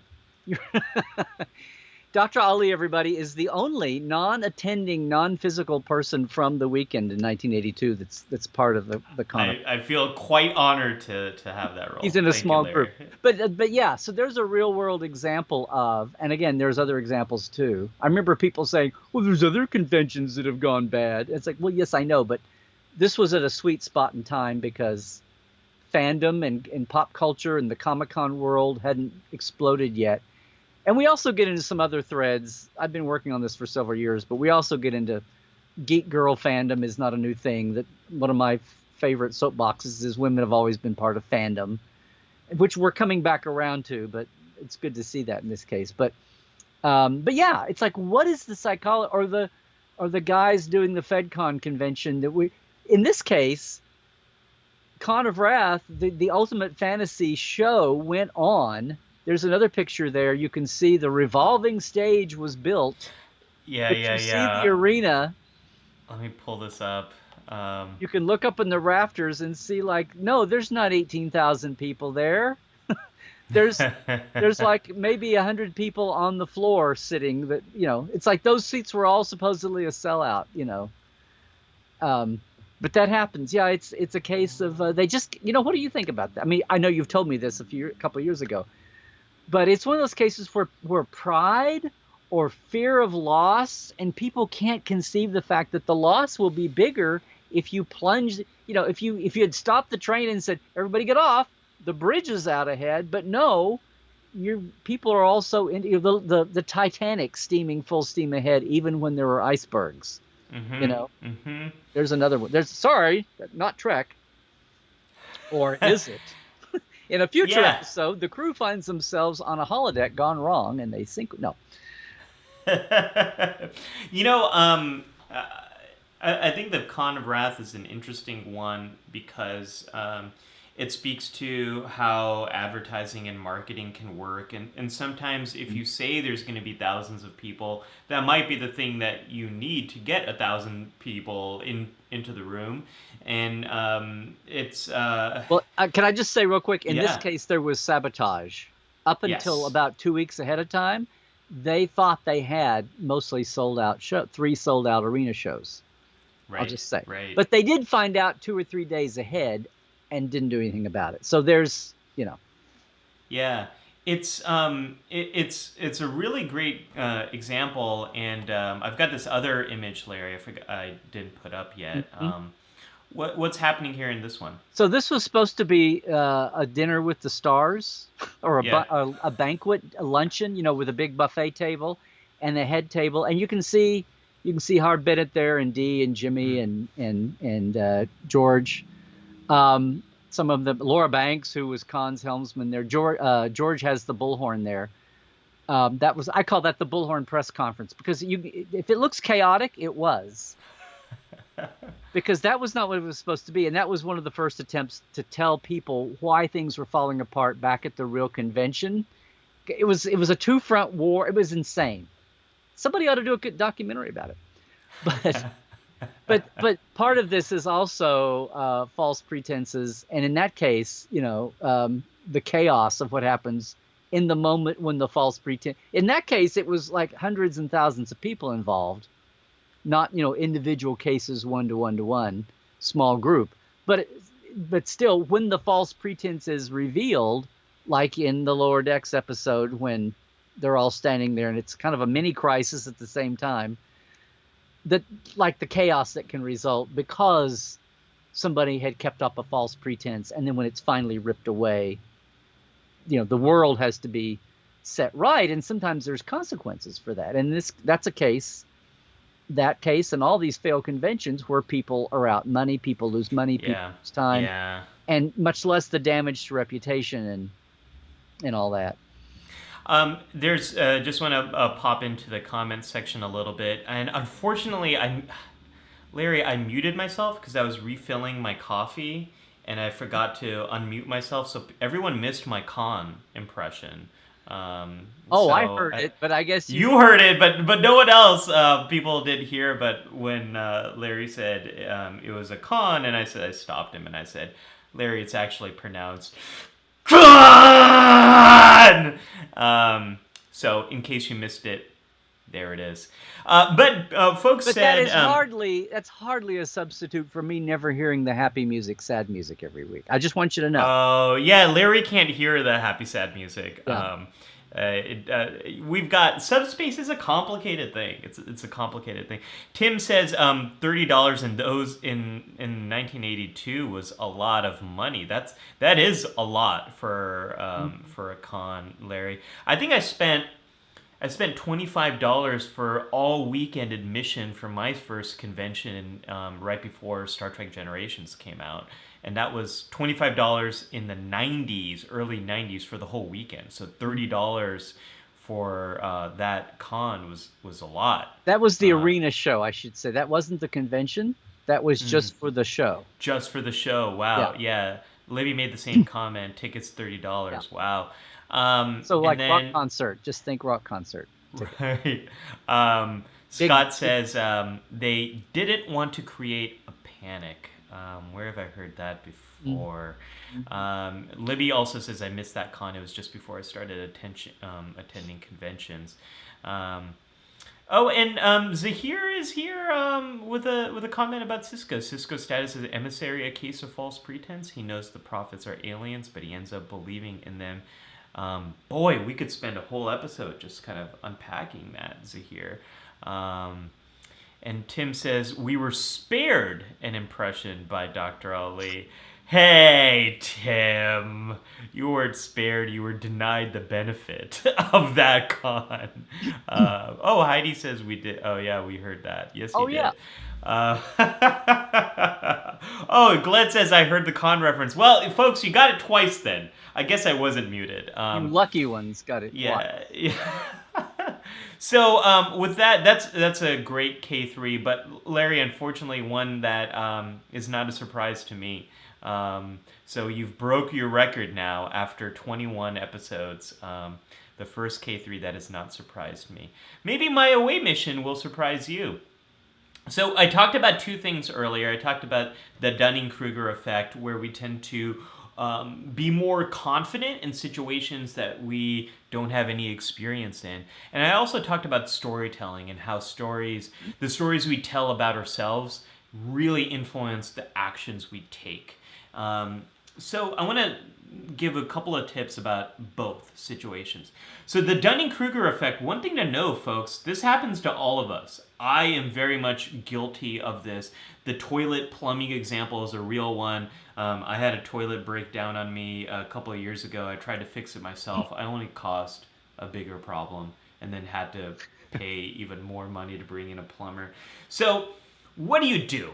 when you might be vulnerable to this. There's one thing we can all do when we might be doing something for the first time, or be very inexperienced at something, is ask ourselves, what is the worst thing that can happen?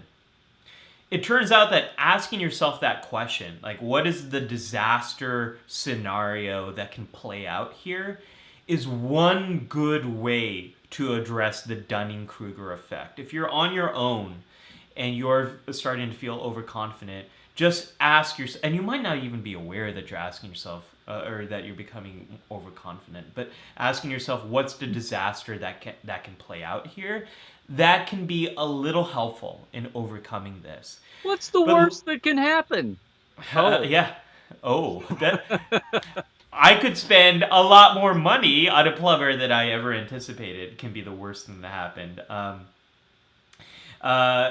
There's a YouTube channel I follow, Belief in Fatherhood, where it's a bunch of family. It's a family vlog, and I really like the perspective of this YouTuber. And he had a plumbing problem recently where one of his kids flushed something down the toilet, and he went to try to take care of it, bought his own tool to try to fix it. It turns out he made the problem even worse by pushing it way down deep inside, and now it was just a bigger crisis he had to deal with. Dunning-Kruger effect in action, folks.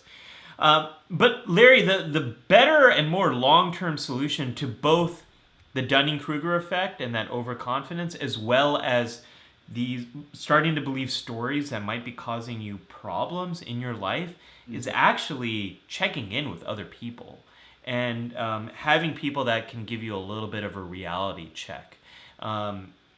So that's something that can help you with the Dunning-Kruger effect, is before you're about to do something, run it by that friend that you have that will be very honest and open with you, and see what their feedback is. The same thing with these stories. This is actually one area where therapy can be very helpful, but if you have a good friend who's very honest with you, is sharing some of these stories that you have with other people that you trust, who can maybe call you out and say, is that actually how it happened? That's what we see happen with O'Brien as he's speaking to. I was about to say, very good. Yeah, no, please do. Yeah, very please, good, Cadet. Please do. No, I was about to say, that's what, about the time you wonder about Bashir and O'Brien's relationship, but Julian was a good friend there and said, now come on. Yeah. You run away from Keiko to be with me. There were some really bizarre little moments there where they could, even as they left, they could, I just love you, Julian. They could never really hug it. Well, they kind of hugged it out gingerly, but it was very 1999 kind of radical guy hug. But yeah. But he calls out on it and says, you're just doing all this with me to get away from Keiko and the kids. We all need a good friend like that. We all need someone. It's okay to say, I need some away time. That's the next step. Yes, absolutely. Like, be honest with yourself about what you need so you can express that to Keiko, and you can be open with me. We all need a friend in our life who can serve that role of being very honest with us about when we might be deceiving ourselves. And then if the actual action for what it really is off the scale, then you can deal with it that way. Exactly. Yep.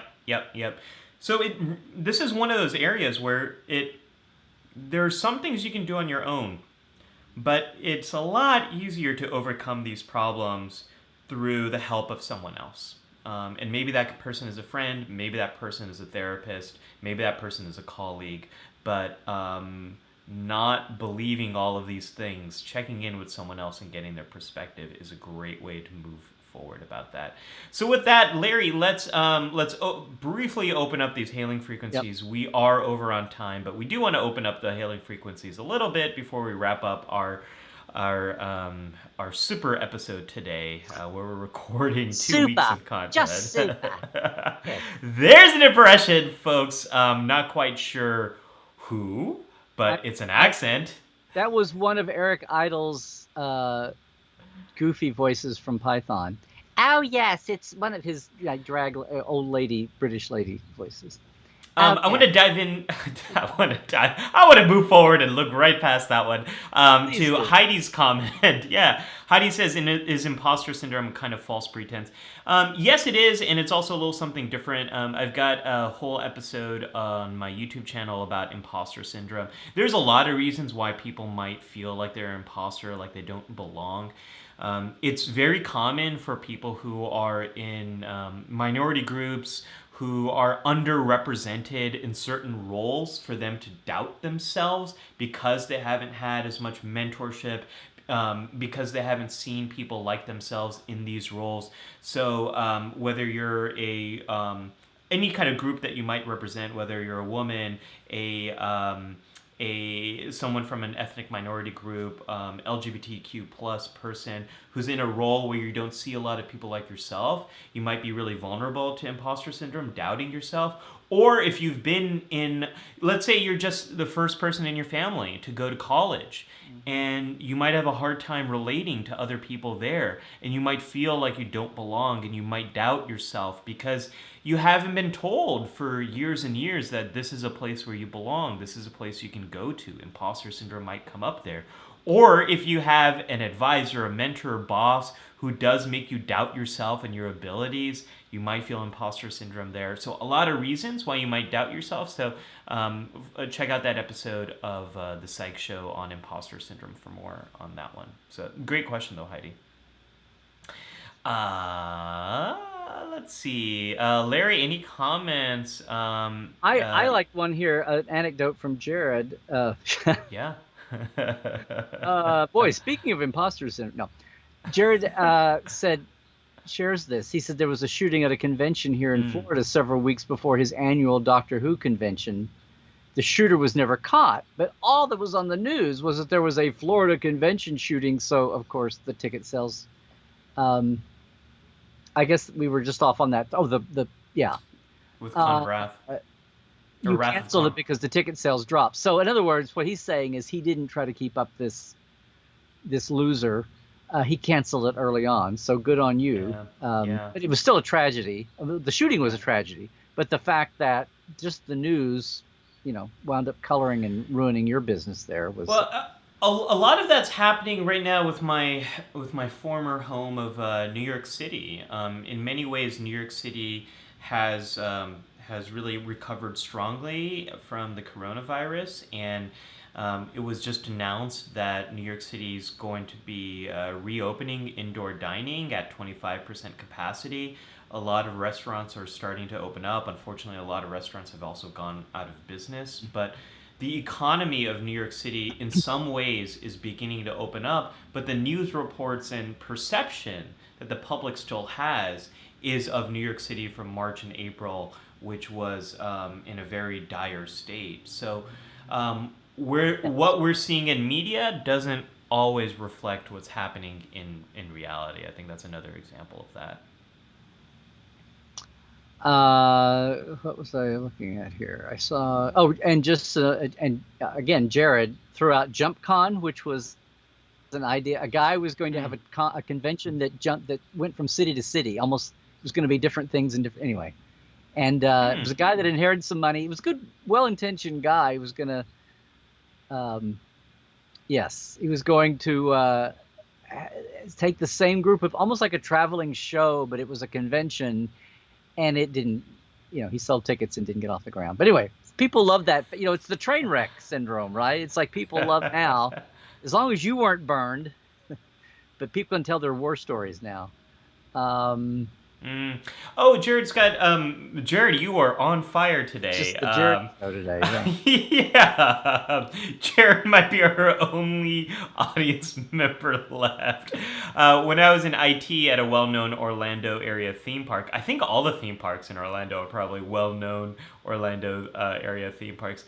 I openly joked for years, sorry, let me bring it back on screen, that I was a diversity hire because I was the only LGBTQ employee on the team. And so I think that's something a lot of folks from underrepresented groups in an organization that you might be in might fear or doubt or worry that was I only hired because of this thing, and kind of question their abilities and their worth to a team. And that can bring up a lot of that imposter syndrome that we were talking about earlier. Um, well, Larry, is anyone left here on the show? I have I have no idea. Is there? I think there was another one of the virtuals were going today, so maybe we've lost. Oh, DC has an event that's going on today. That's right. So we did. I think. Oh, I should mention a little while back. There was a great little back and forth happening here about life support live. Let me see if I can pull it up. This will be In a our great chat. way in our chat. Yeah, this will be a great way to kind of wrap things up. Yes, here we go. I'm not sure who started it. It might have been Jared as well who started this. But he said, the problem with Life Support Live is there isn't enough of it. The problem with Life Support Live is the Life Support Live retreat is too far away. Scott said the problem with Life Support Live is not every week can include an episode viewing. Libby said the problem with Life Support Live is we aren't sitting around chatting in person. There was, I think there might have been a few more, but I really loved seeing everyone's back and forth there. That was quite sweet. You know, Larry, we haven't done a live viewing in a while. I would love to do that at some point. Maybe we can do something in between our lower decks to Star Trek Discovery break. Yeah, they go right through. I Yeah, started to say maybe you and I can talk about that sometime, but then I went, well, maybe we could talk about anything sometime. Yeah, I know. This is usually when we're talking. Is while we're recording. Let's just plan the next week right now, and yeah, we'll actually have each other. Jared said maybe I've sedated everyone else in the audience here. Scott says I am here. I'm listening and learning. Thank you, Scott. Thanks, Libby. Scott. Libby also saying, I worried about coworkers learning I'm LGBTQ for fear of losing my job, but more probably know that I realized. That can be a concern, is what will happen if you are outed for your status, and how people might react. Zahir says, I am immune to your sedative. Now face my wrath, human. The problem with Life Support Live sedatives. Yeah, right. The problem with Life Support Live is we clearly love it and just want more. Thank you, Scott. We love you all too. This is always such a great time of the week. All right. Well, Larry, we should probably wrap things up. We were gonna make 2 1-hour episodes. Remember? I know. I think we've done pretty well. We got a lot in. I think we're caught up. We did, and we've exhausted our sedated chat room. So. Well, speaking of sedation, what I am going to start in T-minus a few seconds is to play now the sad music. So prepare yourselves, because here it comes. Larry, I would love for folks to reconnect on the Life Support Live Facebook page at facebook.com/lifesupportlive/group/ oh my gosh. Just go to Life Support Live on Facebook. I love how people, yeah. That'll get you there. That's where we stay connected throughout the week. Yes, and so Larry, if there are like wacky things happening, they'll be there. We have polls and surveys up there. Sometimes we poll for the theme. Sometimes one week we couldn't decide between a theme, and we polled to see what people thought. So go over there, and everybody feel free to post, like I have on all my Trekland boards for all my different groups. Feel free to post, links and things. Well, hopefully it's something well researched so it's legit. But feel free to put on things. I think Jared had a great post where he's working on some Star Trek adventure stuff. So if anyone wants to get involved in that, we'd love to have you there. And speaking of having you there, Cat 81. Cat 81. Come on, it's welcome. Cat 81. There we go. Welcome to your first episode of Life Support Live. We were so happy you were here. Thank you for being part of the community. And you can stay connected on our Facebook group. We'd love to see you again. Larry, where can people find you this week? Well, and I've got a image there too. But every week, LarryNemecek.com, at Larry Nemecek on Twitter. If you're watching us on Facebook, that's my hub, Larry Nemecek's Trekland. And if you're watching on YouTube, that's my YouTube channel. If you're not watching on YouTube, either way, please go over and subscribe because I'm getting in the game late. I've got such viewer subscriber jealousy for Dr. Ali that I've got to start making a dent in that. So, and I have, and a lot of people have jumped on the last month, guys. But I got one thing. I think I mentioned it last week, but save the date. I haven't got all the fancy website stuff put up yet. I'm working on that. But the last Wednesday in October is open house for Portal 47 when we open the doors and have a big guest and invite the world in. So you might put that on your calendars too. Also, another event that I'm going to be part of live at the end of this month, but I will for sure have the details to share with everybody here and the rest of the interwebs next week. But it sure is good to be back in sync here with you, Dr. Ali. How about you? Well, speaking of in sync, I'm replaying the sad music because it already ran out. But yes, this week, a few things happening. There's actually a few different things happening this week. So obviously you can stay in touch on Twitter, Instagram. I'm at Ali Mattu. Best way to get in contact with me there. But I've got a few things. So one that just came out today, if folks are interested, I'm on Love It or Leave It, which is a political podcast by John Lovett and John Favreau. John Lovett, Wow. former speechwriter for President Obama. We talk about staying motivated during this next big push in the United States. We have about 50 days left until the election. So we talk about how to deal with your mental health and also stay motivated during this really important time in the United States. So check that out. It's if you look up Love It or Leave It, LOVETT, Love It or Leave It, I'm there. We have a new episode of Self-Evident that's dropping on Monday. It's all about how music can help us to get through this difficult time. Speaking of music and sad music, if you were interested in learning more about music, the new episode of Self-Evident drops on Monday. You can find that at youtube.com/PBS Voices. And I have a new episode of The Psych Show coming out this week. I just recorded it yesterday. I got to edit it, but it will be out this week. And it's all about the fastest, easiest way to learn about psychology.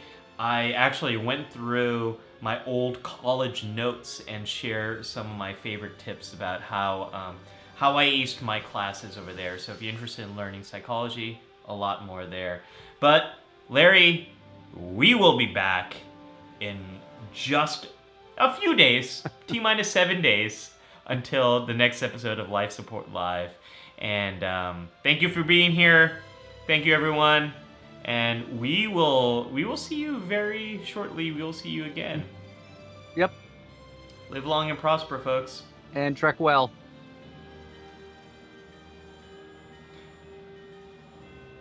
Do do do do do do do. I can't hear it. Do, do. Da-dum.